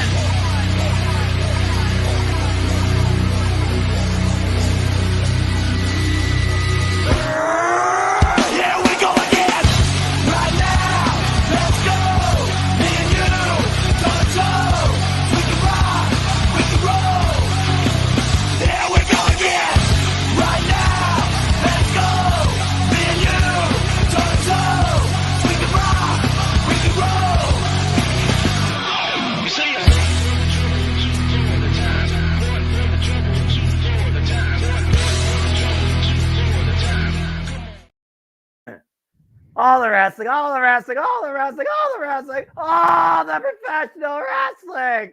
Damn it! And sports entertainment. But I'm finding sports entertainment more intriguing, including NXT. There we go. We literally had, 3 shows added to the lineup just this week already? Yeah, and thank God I didn't redo the trailer yesterday morning after you sent me the first stuff, because then they added the sacrifice, and I was like, you know what? Fuck you, TNA. Hey, don't say that about TNA. They gotta do their monthly thing. Hey, I'm not mad, but Jeff knows how frustrated I was getting when something would get announced, like was announced yesterday morning with the Canada stuff. I would then go and update the watch-along trailer, and then later that day or the next day, before we could even run it, something else is announced, and it's like, now I have to go back and re-edit it. Well, I mean, again, JJ, wrestling waits for no man, so you just got to be prepared for the unexpected. And Sky was prepared for me again tonight as Damage Control comes together to celebrate with still the WWE Women's Champion, Sky. And to Walter's question and statement here about assuming Sheamus returns here, that's not a fair shout. However, they keep hyping this with the wording of, with the breakup of the Brawling Brutes. Right.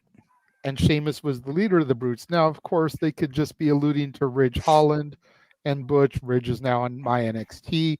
Butch is still on the main roster. But I have a strong feeling that based off of the last few times that the Bruiserweight came home to NXT, that this could be the SmackDown debut of the big strong boy, Tyler Bate. It would make sense, in my opinion. You bring back British Strong Style, but also, here's what also makes sense. Put in your notes, folks. Bayley has officially declared herself for the Royal Rumble, and if I have to guess, JJ, your EST is also about to enter the fray, it seems. Yep, there she goes. There she goes again, getting in the Royal Rumble. What's a qualification match in 2024? I'm just saying. Anyway, Right. it's social media, but the past era, it is what it is. But yes, and again, we'll be covering the Royal Rumble, covering all those events here, folks. And of course, the next Australia event will be next weekend at TNA Hard to Kill. And I'll just go ahead and say it right. Hard to Kill will be Friday next week, 8 p.m. Eastern Standard Time. So come join the conversation as we hype up and predict the first pay-per-view of TNA 2024 and kick off the TNA City Predicting League. That's City Predicting, TNA Hard to Kill, 8 p.m. Eastern Standard Time across the Simple Brand and Castle 18 Studios here at the Jeff Meacham Network 1 week from today. And of course, I'll have to grab it to you in the night. All right, there you go. And Walter over here in the chat not telling us something that we don't already know. Right. Yeah, I will say this. I would love to join something big name, but I will be on my life in the fast lane heading for the Fabulous Forum. So y'all have a wonderful prediction show. Absolutely. Appreciate you. Thank you. And of course, Have WWE. you mentioned I'm stoked yet? That's that. Oh, right. Well, anyway, as we continue our way to the Royal Rumble, Pretty Deadly right now has a Brawling Brute to contend with tonight. And here we go. It's fight night. Fella. Tron's still showing Ridge Holland on it. That's interesting. Yeah, and Rich Holland, of course, says that he's going to show us the real Rich Holland in your NXT, not the guy that some reason sees to, with anybody he competes with, injures. But let's see who the Brawling Brute Pete Dunne has. What? Oh, go, baby! I was right. It's the big strong boy, Tyler Bate. British Strong Style reunited, and the two defining pillars of NXT UK, the inaugural NXT UK champion and the second ever NXT UK champion, coming together tonight. These two that redefined British Strong Style in Progress Wrestling and on the British wrestling scene before coming to WWE. It's British Strong Style versus Pretty Deadly. This is totally your NXT UK, Noah. It absolutely is. What a partner choice for Pete Dunne, the Bruiserweight and the big strong boy. Pete Dunne and Tyler Bate have been literally defining what British Strong Style and British Professional Wrestling can be in and out of WWE for the better part of their entire careers. These two are the finalists in the inaugural NXT UK Championship tournament. The young working man from Dudley, Tyler Bate, looking to start things off here against the former NXT UK longest reigning tag team champions. Bell raids are underway. Again, Strong Style, a very unique style for those that don't know. Focuses really on bringing the hardest hit you can to your opponent and also enduring what they bring. Nice head scissors lockup here by, I believe that is Kit Wilson. Yes, I couldn't remember his name for a split second myself. I always remember Elton Prince is the blonde, but I couldn't remember his name for a brief moment. Yeah, Elton and Wilson. We'll just go with that. Yes. Wilson is the brunette. Looks like Tyler Bate finally graduated from Chase U there. He was kind of hanging around as their guru for a little bit. Let's be honest. He never was a student. He was their freaking guidance counselor. Cover two. No. Well, Andre Chase could use all the guidance he could get right now, but I digress. That's a different conversation for another day. Beautiful set of maneuvers there by Tyler Bate. Tag to Elton Prince. Enter tags right now. Meanwhile, in the corner of the British strong style. Pete Dunne with the tag. Tyler Bate up and over Pete Dunne. Ooh. Great aerial offense there. And a drop kick followed by Pete Dunne. Armbringer right now by the Bruiserweight. Again, if you did not see their match at NXT TakeOver Chicago, redefining the NXT UK Championship when Pete Dunne started his historic 685-day reign as the champion, put in the black and red on the map, you owe yourselves as a fan of WWE or British strong style wrestling to do that, or fan Pete Dunne. And speaking of which, Pete Dunne loves to do a little bit of drum manipulation, bringing the hand down, and vicious stop. Might have broken his fingers there. Tag to Tyler Bate. Well, I don't think neither of these men are done. You see Tyler Bate picking up speed, up and over with that toe pick for the moonsault stereo combination. What a showing so far by the reunited British strong style here on SmackDown. Action rolls on, folks. As we go to full-on commercial break here, Meacham. Yeah, of course, they always do that nonsense. Anyway. NXT UK, NXT UK. Eddie Separate it's like this is all his NXT UK, and this is dude. my NXT. Yeah, I love it, man. Because I had Tyler Bate and Pretty Deadly, not so much Pete Dunne. Pete Dunne wasn't really there when I started watching. He was already on his way out. Yeah, of course, Pete Dunne lost. I think I had him for like 2 months tops. Yeah, if that. Of course, Pete Dunne lost the NXT UK Championship to Walter Talingaro, who started his incredible reign and took NXT UK all the way, practically to the very end, including enduring a 46-minute bout with big, strong boy Tyler Bate at NXT UK TakeOver Cardiff, one of my favorite matches in WWE history. Anyway, I got full commercial now. Fuck commercial. I was going to say, while we're on commercial, we have a for the party tomorrow as well, JJ. So me going as the wise man is now out. Dylan going as either Cody or Solo is out. Damn. We are instead pairing up, he and I, to be the WrestleMania main event exiting undisputed tag team champions. Steen Erico. It's going to be Sammy. Well, Sammy and Kevin. Yeah. I figure you're going to be Kevin. If anybody else tells Kevin Steen, I am dressing as him for a birthday party, I will end your existence. I mean, I know you're the ginger. Yes, but I had no hair. No disrespect. You have the size for KO. I had the size for KO. This is fair. And it's one of those. I figure if he's Generico, I can bring my mask for him to wear. Well, we're going as Sammy and Kevin, but if we deviate a little bit into the Steen Erico era, we'll definitely ask you, because the coat did not get brought over because we all didn't make the stop we were supposed to make, so it kind of was what it was. That's why. So now that can change in the next couple hours. This is a teenage birthday party. It is what it is. At the end of the day, as long as Natalie is extremely entertained and satisfied with her birthday, that's what I'm asking the day. And on behalf of the Multiverse of media, I know we all wish Natalie the happiest and joyous, most entertaining birthdays. Enjoy yourself, young fan. We are back here on Friday Night SmackDown. Big strong boy Tyler Bate making a SmackDown debut alongside Butch, British strong style, taking on Pretty Deadly in tag team action here. And it looks like during the commercial break moments ago, Pretty Deadly was able to capitalize and take advantage here, as Pete Dunne had a submission to hold and got clubbed. Yes. JJ, go ahead before I go off. You were going to say something. Going to say it is my intention to try to have her pop in at least for the introduction of Open Mic Night tomorrow, so everybody can wish her a happy birthday. All right. And I will try to have pictures of all the guests dressed as their wrestlers for air on the show as well. Yes. Duct tape on shirts will be a thing. I'll probably wear my duct tape KO shirt on the air and might as well change if we're being honest. Looking forward to Natalie bringing her pre-show coverage and knowledge and prediction spots as well during our Royal Rumble kickoff show too, JJ. We'll see how well she does this year. As far as I'm concerned, she's officially part of the City Predicting League with her passion and wherewithal, and I love seeing it. Actually, right now, the Tyler Bate up and around, beautiful terrace takedown. Huge head scissors there. Effortless by the big strong boy, the working man from Dudley. Oh, unique escape into the knee strike, falls up with the uppercut out of the corner. Taking on Pretty Deadly 2-on-1, beautiful exploder, and a kip up. Effortless kip up there.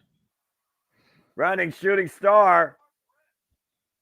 This is what you guys missed by not giving my NXT a chance. Thank you very much. And you Helicopter see spin by the big strong boy onto Kit Wilson. This is what they missed, not giving NXT UK a chance. That's fair, but they were on my NXT more recently than they were on UK. So and he's still going right now. He is still going. Tyler Bate is not slowing down. Oh, man. Shades of Cesaro with his swing there. Tag now to Butch, and Butch looking for something big out of the corner. Oof, double team offense. I mean what I said and said what I mean, Mansfield. Clothesline, German suplex combination, covered by Pete Dunne and broken up by Elton Prince. You want to produce and direct, you can pay me to be on the air, Mansfield. Oh, God. Nasty backhand there by Tyler Bate. Once again, Butch and Tyler Bate up on the apron. Opposite corners here. Bate plus eats a thrust kick. And Elton Prince right now looking to take advantage behind the ref's back. Pushes. Pete Dunne off the ropes. Meanwhile, roll up by Kit Wilson. Has the tight stance. No. Near fall. Kit Wilson almost stole it there. Butch once again, though, back to the hands. Pete Dunne saying, make a wish. Blind tap at Tyler Bate. God, snap the digits. And watch out, bop and bang. Good night. What's this? Whoa. Double Tyler driver. Tyler Bate with the win. And one can only assume, Noah, with these two being successful here on the blue brand on Friday Night SmackDown, that Tyler Bate may now be a full-fledged member of the blue brand. I'll say yes, point at that, because if you ask me, that's one hell of a tag team to deal with. Let's take a replay here, down to the stretch. Bob and bang! Knocked Elton Prince back to that yellow brick road. Meanwhile, double underhook. The Evolution, the Tyler driver, 97, and Tyler Bate with the win tonight alongside British Strong Style running mate Pete Dunne. Tyler Bate and Pete Dunne getting the win tonight at New Year's Revolution on SmackDown. And Butch back to some winning ways here. You know, he's been in a huge slump on the blue brand here for a while. Well, you ask Pete Dunne, he still just shrugs it off. Meanwhile, as we look back at the retrospective of AJ Styles and Randy Orton, let's look back at 2023 at the rise of the megastar, with everybody saying L.A. Knight. Yeah. As we saw, JJ, L.A. Knight literally broke through in the people's eyes throughout all of 2023. He became the people's choice, the people's voice. He became Fox Sports champion. Exactly. Fox Sports 2023 voted 2023 Breakout Star of the Year. Crown Jewel was his biggest moment and biggest crowning opportunity as he main evented that night against the tribal chief Roman Reigns. It was a blunt force trauma that looked like we were going to usher in a new champion, but Jimmy Uso saved Roman Reigns once again. And LA Knight was not going to keep that, was not going to take that standing down. Now he's got a huge opportunity to once again go after that crown. But this time he has to overcome the guy whose spot he took and a guy who literally would do anything it takes to get to that spot. All three men are here with the same motivation, the same opportunity on the line, the same mission. But will it go to Randy Orton, AJ Styles, or LA Knight? That is to be determined. Still to come in our triple threat main event. And it is up next, folks. One of these three men has a date with destiny at the head of the table against the tribal chief Roman Reigns, as the winner will earn an undisputed WWE Universal Championship match at the Royal Rumble. It is AJ Styles, Randy Orton, and LA Knight coming up next on SmackDown New Year's Revolution. And we're on full commercial. Once again. It occurred to me when you were giving the plug for Friday that Wednesday I ended up going out, as you guys know, and went to the club we always go to, the restaurant and Borders in LA. And for the second time that I've done this, I ordered the full mac and cheese, boxed it up, had them put it in the fridge, and forgot to bring it home again. That's a $17 plate I barely ate half of. I'm more than half mad at myself. That's pretty pissy. Damn. Okay. Yeah, very much so. Bump, bump, bump, Because bump. the menu says best mac and cheese. Damn. No, I've had mac and cheese out a lot. Love me the mac and cheese out having out food. It is not a false advertisement. Add a little bacon to that. They got to drag me out of that place more often than not.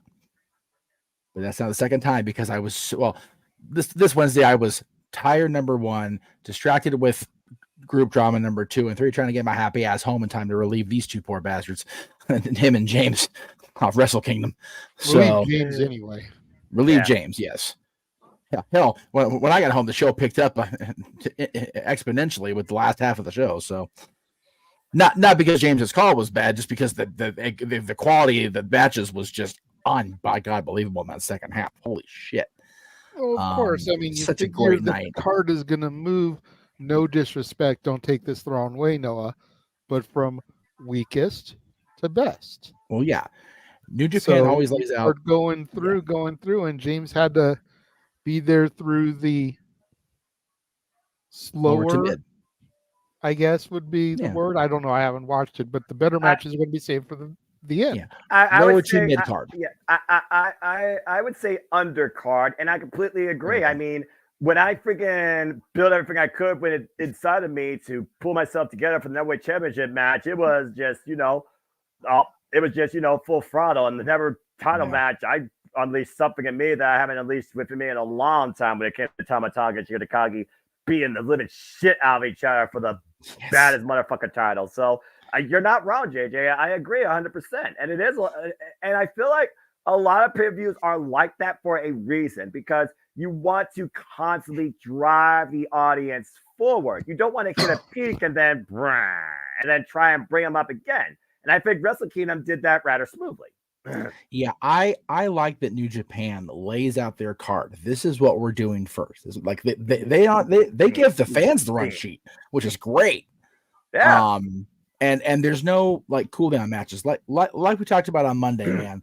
Those poor girls had to follow The Rock and proceed the world title match. They were WrestleMania 18 doomed.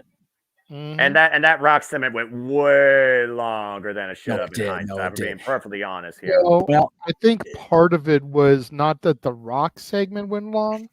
I think it was that the gender segment went long. Yeah, that's fair. I think the gender part went long because of something else earlier in the night. Yeah, because Ginger got 5 minutes. He barely needed 2, if we're being real. Like, honestly. Agree. He didn't need that full 5 minutes to get everybody ramped up. It was the Kofi thing. Yes. The Kofi and Jay versus Imperium because of the injury. Yeah. Because of the injury. Knocked out. They had to give Jinder more time to stretch it. Yeah. Well, that's why it felt like that took so long. Well, they should have given that time to those women, regardless of the spot, because that was just messed up. Well, okay. But hindsight 2020. I'm not the guy with the pen. If you give that time to the women, they're still trying to follow The Rock. That's fair. It doesn't matter, unless you put them on before The Rock, they're swimming upstream. And they're swimming upstream in a tidal wave. Yeah. Tidal wave. Rock covering all media platforms. As you can see here, Rock making headlines. Of course, it's the freaking Rock. Yep. Even the world champion and Drew McIntyre had to swim up creek, man. They were struggling too. They had a great match, but they were predestined to have to struggle. It was just the nature of the beast, unfortunately. And I do wonder if Drew McIntyre now will look at himself and blame himself for the fact that he was unable to capture the Heavyweight Championship. I don't think that there's really anybody you could have put in that spot that would have been able to succeed. No. Even if you had CM Punk come out, Hulk Hogan makes a special appearance. Like, you're still following The Rock. Yeah. Oh, we got Ashanti the Adonis in Nick Aldis's dressing room right now, his office. I forgot he existed. Yeah, I was speculating about that the former champion may have been Hogan before I saw that The Rock was in Pasadena. Apparently, they've got a full 40th anniversary thing for Hogan planned at the end of this month. So I'm like, oh, gee, what am I wearing the last week of January on the network? Probably for the 31st anniversary of Raw. I'm about to say, I yeah, mean, we're approaching there the you go. 31st Probably anniversary of Raw. time it at the same time. Figure January 23rd is a Tuesday, so we'll be between Raw and the Great Cherry Rumbles draw show. So Looks like next week we're getting Bianca Belair taking on Bailey. Have a on new Monday rivalry Night ahead of the Smackdown. Royal Rumble. And also next week, JJ on SmackDown, it looks like we're also going to get Karen Grimes taking on Grayson Waller. nice. That Maybe could Karen be Grimes can finally another find some banger. fuel on that launching pad. Getting Cameron a little TV. Now, I like that. We're getting a battle of your NXT women versus my NXT men. Yes. Ironically. And then we've also got Joaquin Wilde and Cruz del Toro taking on Angel and Humberto. Ooh, The that's going LWO, to be the a God good, of solid Fantasma- tag. The God of Phantasma War coming ahead. But before all But that, it's now time for it's tonight. time to get phenomenal. Because JJ, it's time for tonight's main event on the first SmackDown of the new year, New Year's Revolution. Jay, I don't remember when you stopped watching TNA, so forgive me in advance, but they put up a one of those long timeline threads they do often on Impact Wrestling. Yep. The history of the Lone Wolf of AJ Styles I saw during the that. Aces and Eights stuff.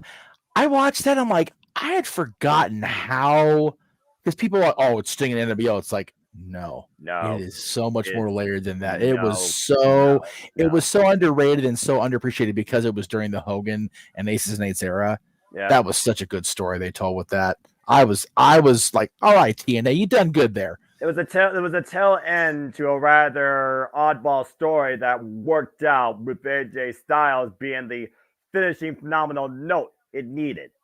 Yeah, and it was cool to see that it really started with the final dig at AJ from Frankie and Chris. By the way, condolences out to Frankie Kazarian and Gutter Candy and the family and friends of his first name is Rick, but I'm going to give the stage name Stin Balls. Forgive me, Lord. The drummer of Gutter Candy just all of a sudden passed away recently. One of the original members of the band.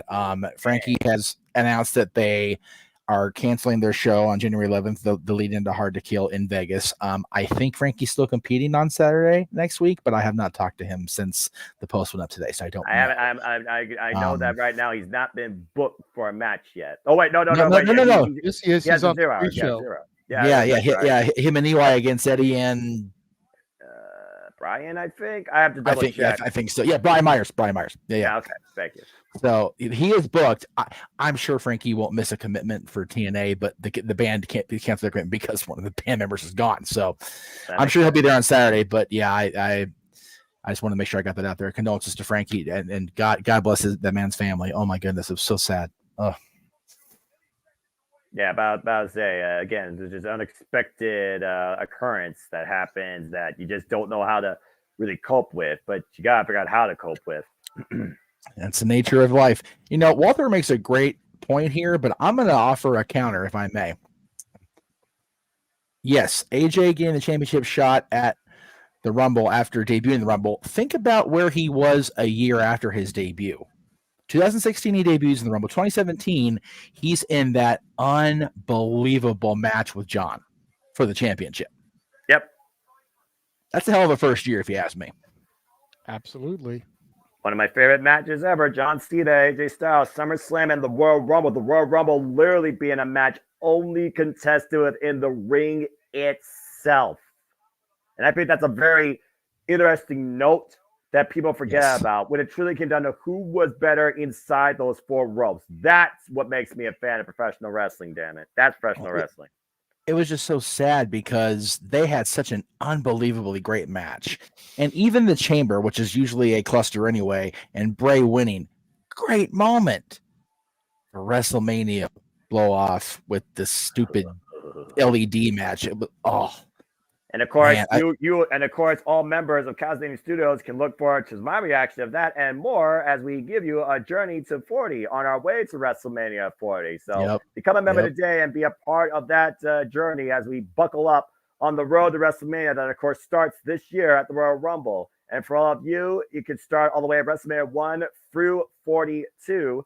As, of course, we will cover every WrestleMania. Members only exclusive. The road, the journey to 40, as we cover every WrestleMania that has been shown. It all starts Friday, February 23, with the Garden, WrestleMania 1, as part of our retro Watch Along Events library, exclusively to members of Castle AG Studios. Jeff had to do math. Jeff didn't have fun. Yeah. Count back from 40, double nights on. I like math, and also, yeah, it's crazy to think about how much content there is when you think about we're going into WrestleMania 40 this year, from the city of brotherly love and a city rich in history in its own right. Philly. But again, though, to my point I made during Wrestle Kingdom, everything other than the AW pay-per-views under 45 a month. Yeah. Everything. Well, everything's on the line tonight for a chance for Tribal Chief, Randy Orton, AJ Styles, LA Knight, Triple Threat Network Contenders match. Next, our main event, moments away on Friday Night SmackDown. Yeah. I did buy Hard to Kill, so I'll have my own feed. That way you guys don't have to worry about trying to having me sponge off somebody else. That way I can actually do my own focus. So we are good to go for next Saturday, kids. Woohoo. That means I can watch off of Noah's feed. There you go. See? Yeah, Got you. Yeah, because Fight TV allows you to do that. But the other services that are being exclusive, trying to be smart now and be like, you can only watch on one device. Yeah. Anyway. I don't, yeah, but it's funny. Yeah, they've cut it down. It's funny. I was going to subscribe to Max again because I guess Big G canceled his or paused or whatever. The basic one, you only get two parties. And if you want 4, you got to pay a little more. But if you want to have 4 and be able to have like no interruptions, it's like paying for an AW review a month. I'm like, I like the Max content and all, but unless they put the AW pay-per-views on that platform, I'm good. I will go out. JJ's hearing this, so it will be documented. I'll go out and buy the Gotham DVDs before I pay that much a month for freaking Max. Like, I'm sorry. That's crazy. The end needs to justify the means, and sometimes the service just doesn't do that. So the good part is, I guess Paramount either lost the rights to hold the Star Trek movies. We saw the TV series on Paramount Plus, but not the movies. It's like DVD collection, my friend. I got all of them. I'm good to go. Same. Yeah, I've got all of them, and I've got the digital copies. Exactly. That's a bit overkill, but if nothing else, you preserve it at the library, I guess. Well, but again, you have the hard copies; they just come digital copies. That way, if you have, like I had, and I'm so mad now. I'm gonna have to try to get the Halloween movies on digital copy, the whole of them, because I had that flood happen. I lost like half of that series because of that stupid flood, and my Freddy movies, and my Jason movies, and my Chucky movies. Yeah, more often than not these days, Noah, when you buy a movie in the store, and I know you're not a movie guy, so this is like, man, to you, but more often than not, when you buy a hard copy in the stores, which is freaking like a wild goose chase as it is to find physical copies in stores, you usually get the DVD, Blu-ray, and a digital copy, or the Blu-ray and a digital copy. Huh. So you get both.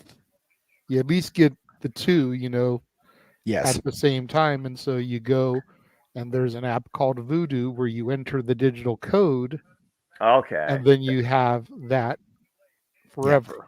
Okay. I actually am not a Trekkie. I was going to say, I am a Star Wars guy. I am a proprietor of the Force. Yeah, I am the Trekkie. I've been watching Star Trek since I was a toddler, like a tot running around.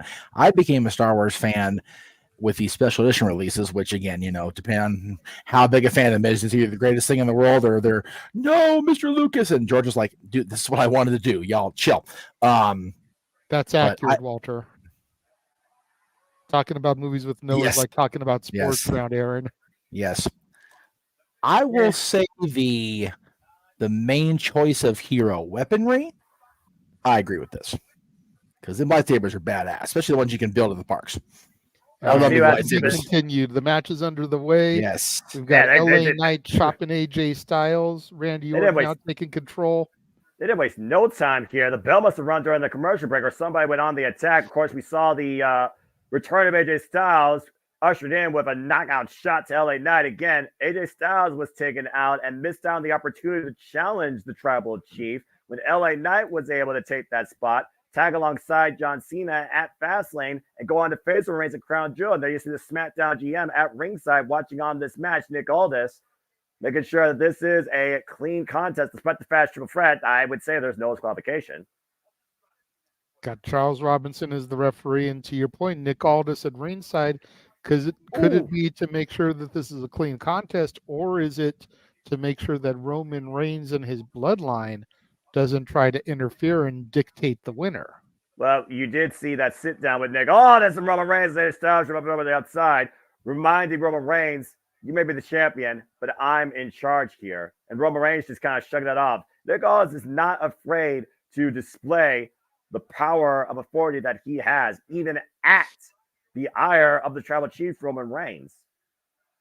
But then again, the last time he welcomed a superstar, basically, and exercised authority, he got RKO'd for his trouble and charged that superstar a fine, and that superstar only gave him a $100 check. So, I mean, he even said that's for next time even. LA Knight right now just dribbling Randy Orton off the announce table. And AJ Styles right now being driven off the announce table as LA Knight taking control here in this match.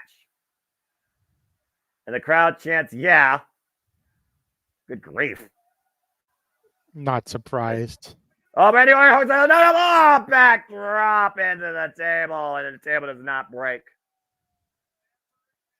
Never take your eye off the prize and never think you are in a safe spot, especially around the Viper tonight. Now, Randy Orton taking it to Styles up onto the announce table as well. And again, the table, no give. I don't think Randy's done yet with that table, JJ. Definitely not. Randy Orton hoisting LA Knight up. Back drop again. LA Knight, AJ Styles, and the World of Hurt as the Viper takes control here in a triple threat main event. Number one contendership match determined who faces Roman Reigns for the WWE Undisputed Universal Championship at the Royal Rumble. AJ Styles hoisted up again. AJ Styles gets out the back door though. AJ hoisting up Randy Orton. Oh, and Randy planned the announce him on that plywood piece particularly.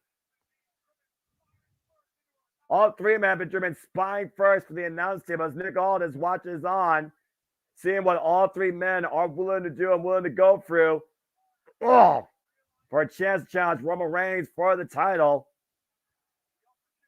The opportunity of a lifetime awaits at the start of the road to WrestleMania. It is Styles, of course, a two-time WWE champion, has not held that title since 2018, when his last run was for 371 days. Just over a year. Yeah, I know, right? AJ Styles out there, and man. Looking for that phenomenal forearm, but Randy Orton had it scouted there. Yeah, great scouting. Of course, everyone remembers the last time AJ Styles and Randy Orton had a key one-on-one. It was WrestleMania 35, where the phenomenal one got the better of the Viper that night.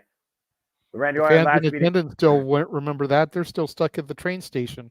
Yeah, right. They're still friggin' stuck on their way in their ticket. Uh-oh. Randy Orton has AJ set up for that elevated DDT signature Randy Orton here. Oh, boy. Drops him with it. Made him think about it for a long time. All you can do is think until he drops you face first. Randy Orton, a 14-time champion. Last time he and AJ were in the ring together, he beat AJ Styles on Raw in 2021. Those two had fallout at the Royal Rumble, though, in 2022. Randy's feeling it. And Randy might be hearing voices in his head. He might be going to that place. The Viper is coiled, ready to strike. And LA Knight pulls the Viper to the outside and drives Randy Orton into the steel ring steps. Grabbed the Viper by the tail, so to speak, as he grabbed the legs there and pulled him out of the ring. LA Knight right now just trying to get wits about him here. LA Knight with a pinnacle moment. Oh, and Styles flies in, though. Wipes LA Knight, though. Styles, Knight, Orton, all wiped on the outside. Who can capitalize here? Main event contest. Championship hangs in the balance on SmackDown. And we're back on commercial, Jeff. Yeah, Walter, to your question here, you know what? Again, it was going to be hard to top Wrestle Kingdom coming off of a huge kickoff pay-per-view like that. Yeah. But honestly, as far as the television content that I've seen this week, Raw, NXT, Dynamite, and now this, it's holding up there. For only 4 matches, at the end of the day, again, commercials be damned. They are what they are. It's television. I know. The pace has flowed. Yeah. There hasn't really been a drag or a lull in anything. Everything has just kind of moved. And considering it's a quarter till the end of the show, you don't feel like the show should be over yet with the way everything's going. I think they've done really well with this one. Noah? Look, I call myself a fan of professional wrestling, damn it. And I always take sports entertainment with a grain of salt. But I will say that every player this week have been hitting all the right spots here. It's been a very good launching pad for the industry. And this SmackDown particularly, as I've always been more of a fan of the blue brand versus the red brand, because I recognize blue as the wrestling show, red being the entertaining show. All the matches have been very much spots on point tonight, very paced out, despite the fact that, again, television fucking sucks. Again, I'm not one to rank. I'm not one to be like the greater inequality, dumb shit you find on social media. I'm not one to, chastise or verbalize or bias, standardize. All I'll say is this week has been a great start in general, simply for the industry. And at the end of the day, pay-per-view for me will always be the bigger hype and takeaway than TV shows. Of course. But overall, this week still has been very well put together. And I look forward to closing it out tomorrow night with Collision. Honestly, if a television show outperformed a pay-per-view, there's a problem. I agree. There's a problem. And it's not about the pay-per-view within the same company. I'm just talking about pay-per-view in general. If there is a pay-per-view from the industry and there's a TV show from the industry that outperforms that pay-per-view, no matter what companies those pay-per-views and those TV shows represent, then you got an issue. Because as far as I'm concerned, you could try and make TV pay-per-view level all you want, but the pay-per-view at the end of the day has got to be where the big bucks come from. And we are back here Friday Night SmackDown. Triple threat match. Winner earns a championship match at the Royal Rumble against the Tribal Chief Roman Reigns for the undisputed WWE Universal Championship. AJ Styles, Randy Orton, and LA Knight. Yeah. AJ Styles going to follow up here. Sliding forearm flies in LA Knight's face. Of course, we saw LA Knight make a phenomenal return after being taken out by the Bloodline and exercising his anger against LA Knight, because LA Knight took the opportunities that were for him away from him. Orton's been neutralized for the time being, though. LA Knight, former $1 Million champion back in 2021, of course, the previous challenger to the Tribal Chief Roman Reigns last year in the main event of Crown Jewel. AJ driving Orton in the forehead, keeping him on the outside because he feels he can dominate LA Knight on the one-on-one contest. Well, again, you look at the track record of history, accolades, experience, milestones. All three of these men have exemplified. I would argue that Randy Orton has the strongest WWE career resume, but AJ Styles got the strongest worldwide resume. That's fair. And LA Knight still trying to make a name. I mean, aside from the Impact title, has he been a world champion? Cover. No. To your point, I think he was a champion maybe in like a previous company besides Impact Wrestling, but I would have to look at the track record there. And of course, in the WWE, though, there's always that MO. It's not about what you did previously. It's about what you've done lately. And again, AJ Styles and Randy Orton, they've been to the top multiple times. LA Knight has yet to get there. Knight shot by AJ Styles to Randy Orton on the outside and driving the Viper into that LED barricade. Of course, Randy Orton came back after a sustained injury back in 2022 and came back last year at War Games. Last time Randy Orton faced Roman Reigns one-on-one was 2014, and it was won via disqualification. Of course, Randy Orton was one of the biggest launching pads to Roman Reigns during his book-to-death era after Roman Reigns beat the Viper at SummerSlam. AJ Styles right now isolating LA Knight once again, drives his shoulder up and over, brings him back inside the ring, looking for the sit down. The LA Knight, the hook up both legs, and nearly claims the shot. Out at 2. AJ Styles, nobody took like his own jawbreaker there by LA Knight. Randy Orton hanging AJ Styles Another across one. the top rope. A little bit impromptu assist on the outside there by Randy Orton as LA Knight squares off against AJ Styles with the jabs. Yeah. And LA Knight again, the people's choice, as you said earlier, Fox Sports choice for breakout star of the year, really broke out on the scene, endorsed by the likes of John Cena even in 2023. Now LA Knight opening up here on Randy Orton, just like he had done to AJ Styles, Irish whip. Let's see who gets the better of this exchange here. LA Knight, though, with the standing switch, Russian leg sweep, takes down the Viper. LA Knight. Knight. Yeah. Falls up with a knee shot, side of the head to AJ Styles. And again, Knight believes that right now he should be champion. Big back body drop.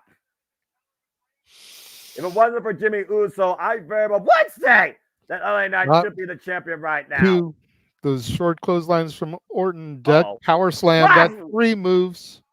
Oh, that power slam, that snap, beautiful scoop power slam by the Viper. Another one to AJ Styles. Lightning quick reflexes by Randy Orton, taking the better of both of his opponents here. Orton slithering into position, stalking his prey. And I think he says sights on LA Knight. Okay, LA Knight cover. But for BFT, the cover, the 2, and AJ prevents the 3, grabbing Charles Robinson's arm. Interesting move there, going after the referee instead of the competitors. Again, there's no disqualification, and that still stops the decision. AJ Styles doing whatever he can to stay alive in this match. You see the eyes of LA Knight raging tonight at what AJ Styles just did as AJ and LA squaring off tonight. I'm not sure who's going to get the better of this exchange, though. Again, AJ Styles with the first shot jacked LA Knight's jaw on his return. AJ Styles right now with a phenomenal fury. Whoa, ducks underneath the spinning back fist, though. Gets the midsection, rising knee strap. LA Knight falls on the close on AJ, ducks underneath. Pele kick, though, connects. And for the time being, Randy Orton has been neutralized. LA Knight down. AJ Styles with a chance here. Again, it's our main event. Friday Night SmackDown, New Year's Revolution. Number 1 contendership triple threat match for the WWE Undisputed Universal Championship at Royal Rumble against the Tribal Chief, Roman Reigns. AJ Styles with a bat breaker to LA Knight. All 3 of these men looking to start the new year with the greatest chance possible at the start of the road to WrestleMania to become the headliner. What is AJ looking for here off the top rope? 450 splash! Cover! 2! No! Thought he was going to set up for the phenomenal forearm there, but he surprised me with the springboard 450. Look at this again, Noah. The full closing rotation and the hyperextension of the body for full-on impact, crushing LA Knight, but only for a 2 count.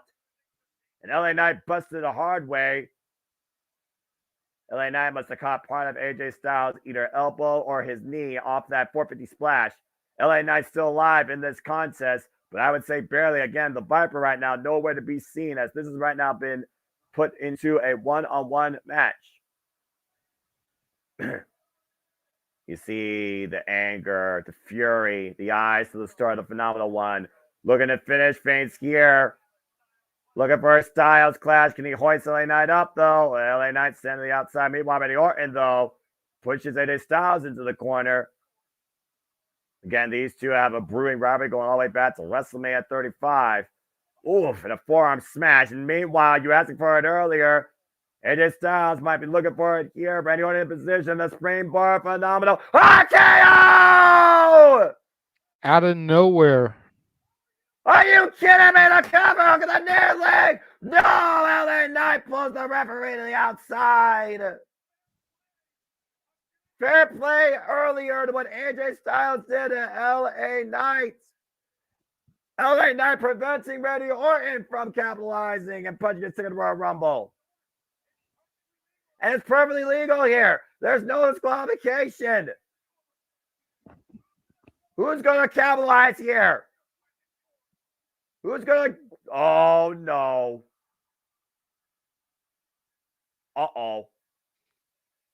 Ladies and gentlemen, the head of the table is making his presence felt for the inaugural SmackDown of 2024. Acknowledge your tribal chief as the bloodline makes their way to the ring. We do not need these party crashers here tonight. Oh boy. So let's call it Jimmy Uso, Roman Reigns, Wiseman, Paul Heyman. The bloodline has arrived tonight on Friday Night SmackDown. So And they let's do what go they into want the when they ring. want. Takes So down let's LA go- Knight. Oh boy. Well, here we go. I knew that this was going to happen at some point. Of course, Roman Reigns can't let a freaking challenger be defined fair and square. This is just nothing but an absolute mugging. As all Roman three of these stomping men on have AJ literally, Styles. all three of these men have literally been bowing as if their lives depend on it for this opportunity. Noah, I think this is going to lead to a fatal four-way. Yeah, I think you're right. So it's called though with the steel ring steps in hand. Oh, this could be devastating. Randy Orton right face into first. Orton's head. Jimmy Jimmy Uso right now tripping tearing the apart table. ringside.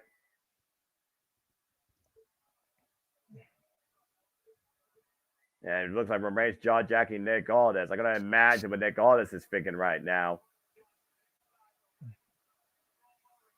Solo and Jimmy right now playing damage control while Roman Reigns is isolated with AJ Styles. As the friggin' bloodline, like vultures in the night, preying upon the carcasses of this incredible triple threat main event. And now Jose Styles up. Oh, Lord. Rock God power bomb. Huge power bomb. Nick Aldis Planted. now. You can see him taking everything on, intently watching. Roman throws AJ out of the ring. Well, it's not like Roman Reigns can do anything on his own. Let's be honest here. For the better part of the last year and a half, I don't give a damn what pissed off. It's the Bloodline who's been champions, not him. LA Knight back in the ring, staggering to his feet. Roman's got his fist locked and loaded, looking for the Superman punch. Oh boy, LA Knight, they're coming off. Connects. LA Knight clocked with that fist.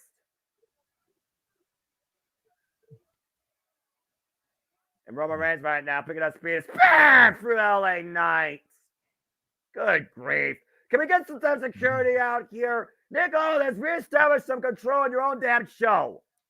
AJ Styles has been decimated. LA Knight taken out with a Superman punch and a spear. And now Jimmy Uso throwing Randy Orton back into the ring, feeding him to the tribal chief for dinner at the head of the table. This is bullshit. This was a phenomenal triple threat match, and we still don't know who's going to challenge Roman Reigns at the Royal Rumble. This freaking idiot, this desperate coward of a fool, this desperate man to hold on to his crown any way he can, neutralizing the fail with a spear and Samoan spots to Randy Orton before somebody could literally be defined to challenge him. Coward. Desperate coward. That's all I see here. I don't see a tribal chief. I don't see a big man. I see a desperate man who's doing anything possible to hold on to what's been handed to him. Hey, hold on here. What's Nick Aldis doing with Paul? Hey, they say desperate times call for desperate measures, Noah. Uh-oh.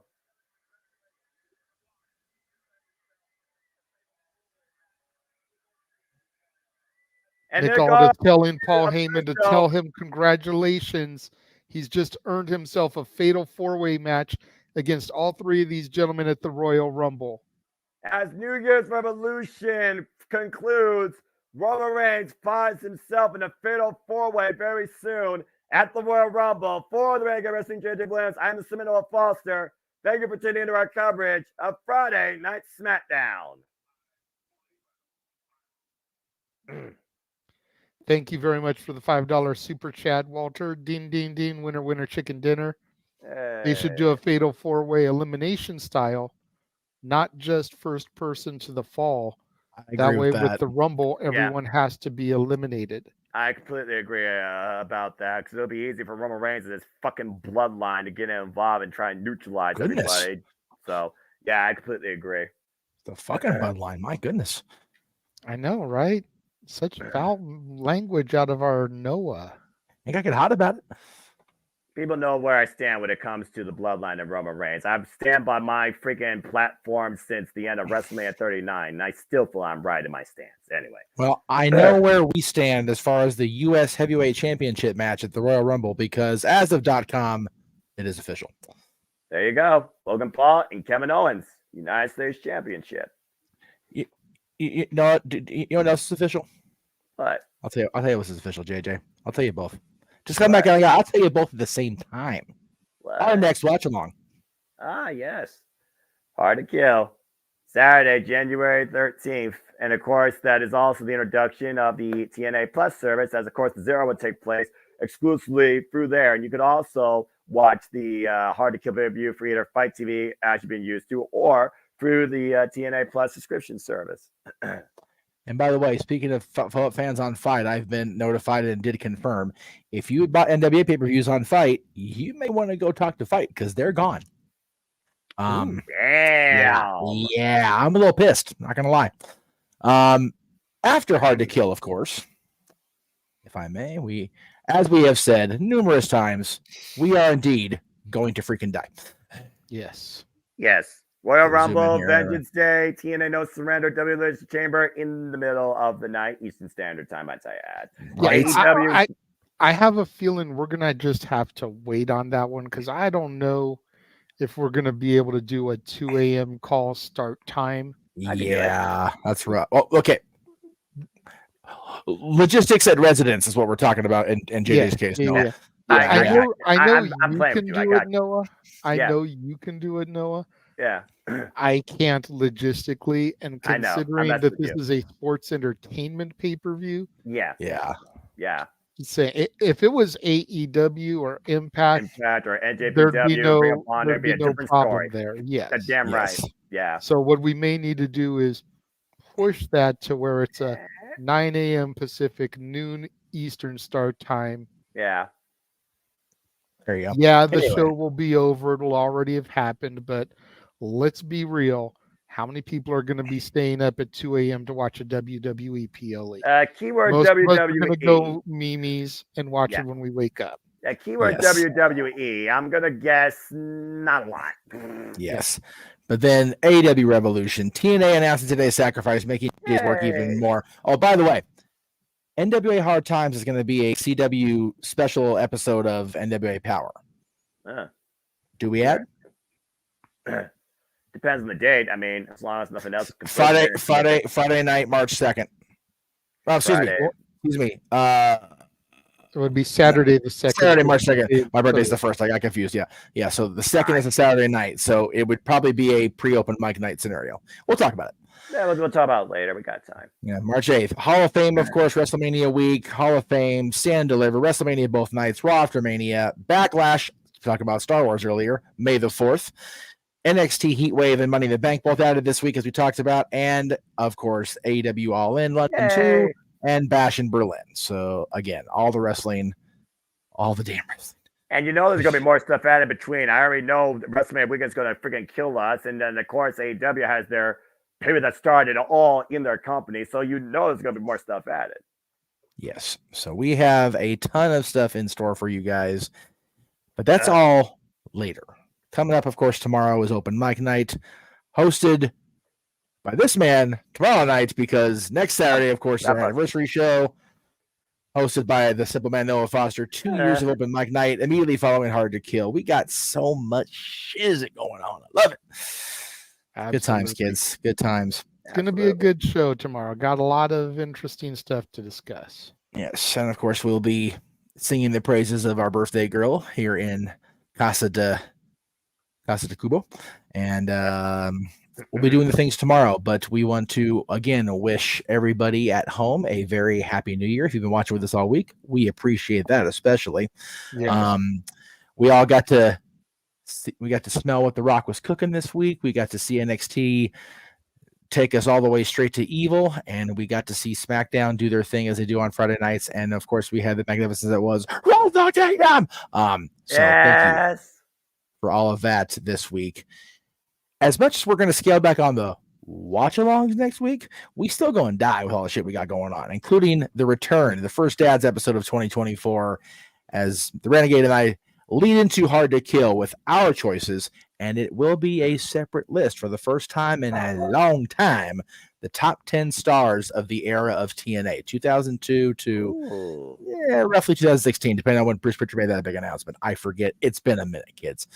So just to make it easy, we'll say 2015. The numbers, the numbers. Yes. So there won't be no Josh Alexanders. There won't be Joe Hendry.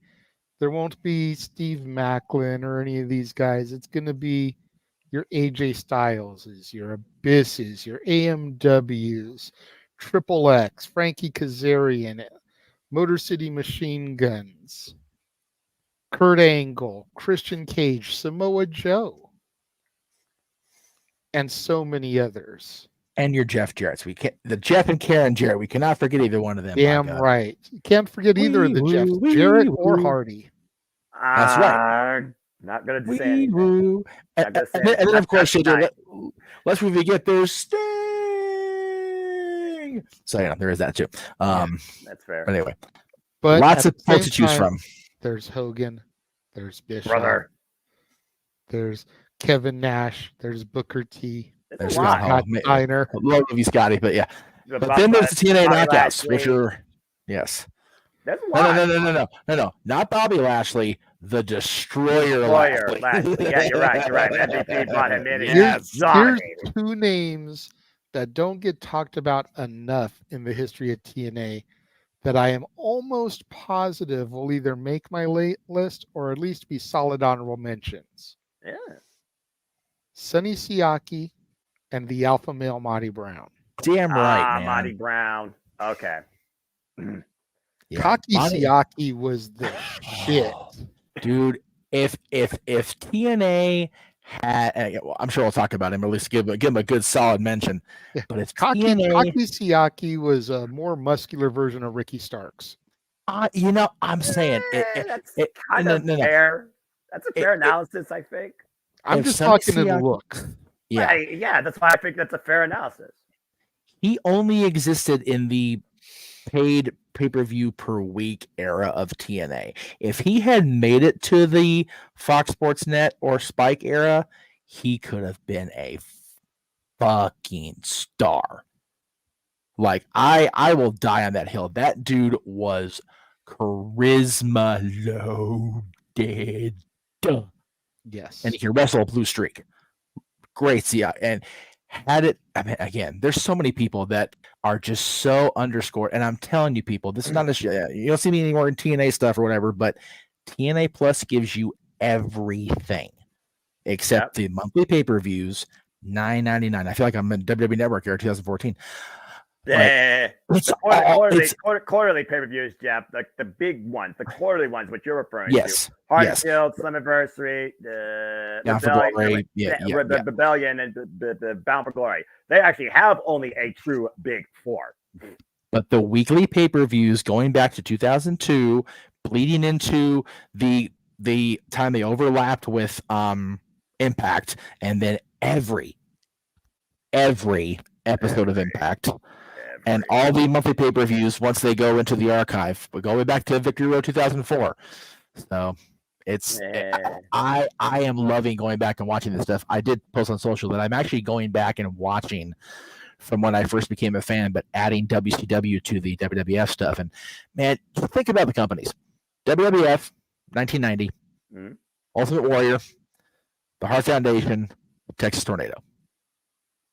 Okay, WCW. Sting's the world champion.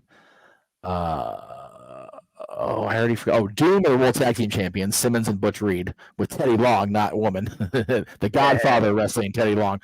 But Theodore R. Long, excuse the hell out of me. Right. U.S. champion Lex Luger for about one more show because he's going to get that ass whooped by Stan Hansen at Halloween Havoc. Stan Hansen, that crazy. The U.S. tag team champion, Steiner Brothers, facing the Nasty Boys at Halloween Havoc, which is going to be, I haven't watched that match ever. That's going to be fun. Who else? TV champion Arn Anderson, Ric Flair at Halloween Havoc in a tag title match with Arn against Doom. that era of WCW, which was still transitioning from the NWA name, just so much fun to watch. And of course, WWF, of course, the debut of the Undertaker looming on the horizon with that big ass egg sitting out there on TV. Right. It's fun to go back and watch wrestling. Like I told you on yesterday morning, being a pro wrestling fan is so much fun again. I'm going back and reliving why I became a fan in the first place. And I'm watching it back and I'm going, man, 7-year-old me had no standards. Because this is the shit. But this stuff is great. I love this stuff we got going on right now. And we open mic night tomorrow again. So many. The wrestling world has been kind to us as far as topics in this first week of 2024 and the end of 2023. So I'm looking forward to it, JJ. And it's all fun stuff too. I mean, yes, there's definitely a few things that could spark controversy and negative comments, but we're not talking about those. I made a conscious choice to leave those off of the agenda. We're not going to be talking about Kevin Dunn. Good deal. Kevin Dunn ties to Vince McMahon. There's too much Vince McMahon hate. Yeah. We don't need all that the first show of the new year. Right? We are going to be talking about Nick Nemeth. Yes. Showing up at Wrestle Kingdom. That was crazy. We're going to be talking about Deonna Purrazzo, the virtuosa Long May She Reign, making her AEW Dynamite debut. Is that right? We're going to be talking about the return of the most electrifying man in all of entertainment. I smell it. The Rock. I smell it. I feel it. I feel it. We're going to talk about the reveal of the Devil and the debut of the Undisputed Kingdom. I need to watch that Dynamite. I keep forgetting to watch that. It was a heck of a show. We're going to be talking about the American Nightmare, making the wrestling club's dreams come true. Right. If you don't know what I'm talking about, go on Twitter. I will send you the URL to the guy's name, Noah. But this guy who runs a wrestling club called The Wrestling Club basically started a fundraiser selling popcorn to get some of his kids to WrestleMania 40. And Cody was like, I could buy a bunch of popcorn, or I could just tell you your tickets and hotels are taken care of. See you at WrestleMania. Oh. So he basically bought tickets and hotel rooms for some of these kids. That's nice. And then the video of the guy showing the tweet to his kids and their response. All of that goes back to when I first took over and I started that segment of Not All Heroes Wear Capes.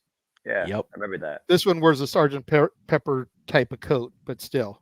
I mean, still. Heroes come in many different styles. So.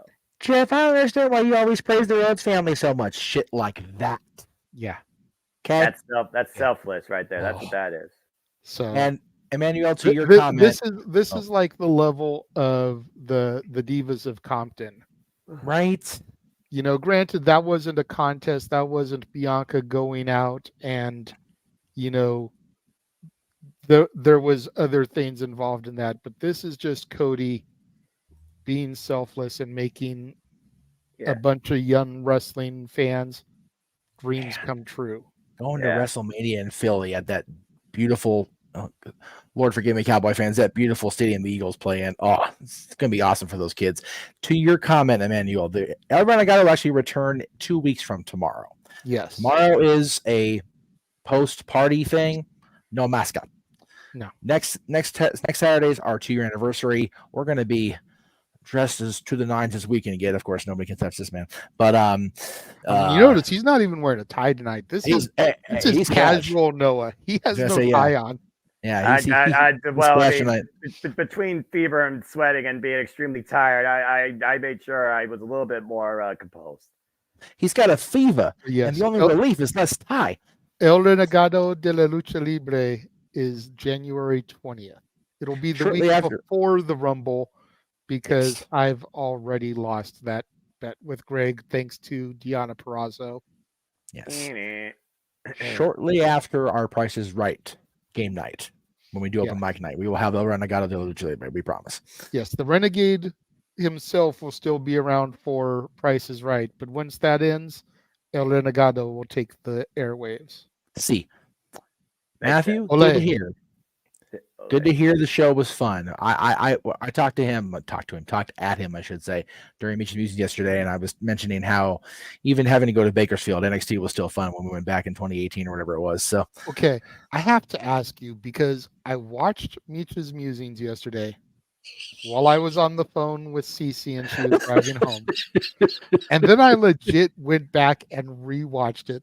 What the hell happened with the I have no dude that idea. crashed your show? I have no idea. Okay, keep in mind, because this you know can where I only was. happen in downtown LA. No, for real. So for context of having people haven't watched yet, I got off the blue line. And I looked at the clock. It was 3:53. I went 2:53. I'm like, oh well, shit, that's a thing. Better get on the air here. So I'm like, do I have time? I didn't have time to get over to LA Live like I wanted to be. So I literally did the freaking stand up right at the blue line station, like right outside the tracks. I'm like, all right. I was not even a couple minutes in, and this dude just came wandering up, saw that I was podcasting, and I went, and he just started talking at me. This man took control against my will. I was afraid for my life. Yeah, he And, straight up commandeered the show. At first, I thought he was one of those guys you see on like Hollywood Boulevard that like tries to sell you their CDs. He did at first. Okay. He mentioned that he was a athlete in his home area of Michigan. He was talking about the championship game coming up. I'm like, please don't go here. Please don't go here. I ain't about to get argued with this man on a Thursday night. Stupid Michigan. Go Washington. Go Huskies. But then he just started going, and it's just like, oh, okay, this is happening. So I just kind of went, oh, okay.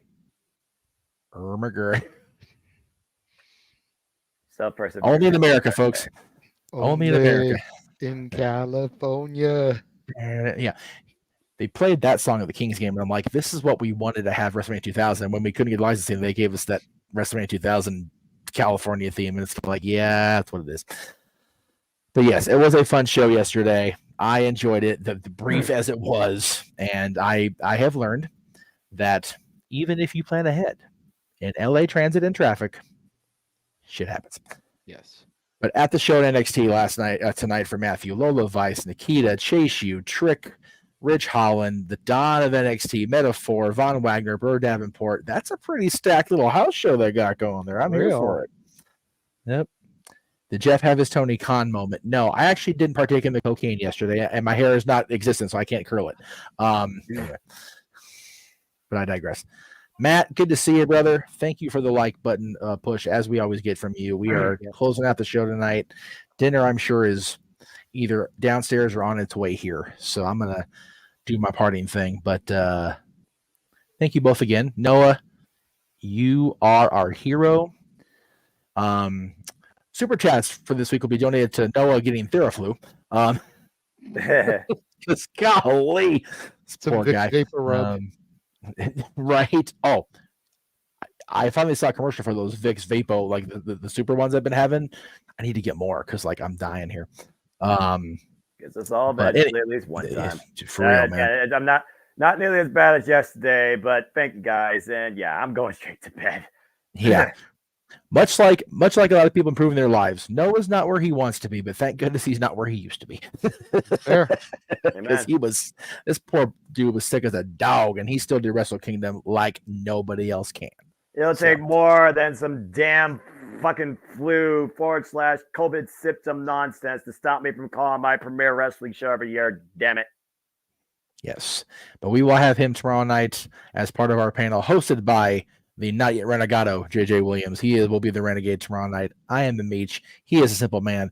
We'll see you guys tomorrow for open mic night. Thank you all for watching us tonight during SmackDown Live. This has been a presentation, God help us all, of the Jeff Meacham Network, Multiverse of Media. Have a wonderful rest of your Friday night.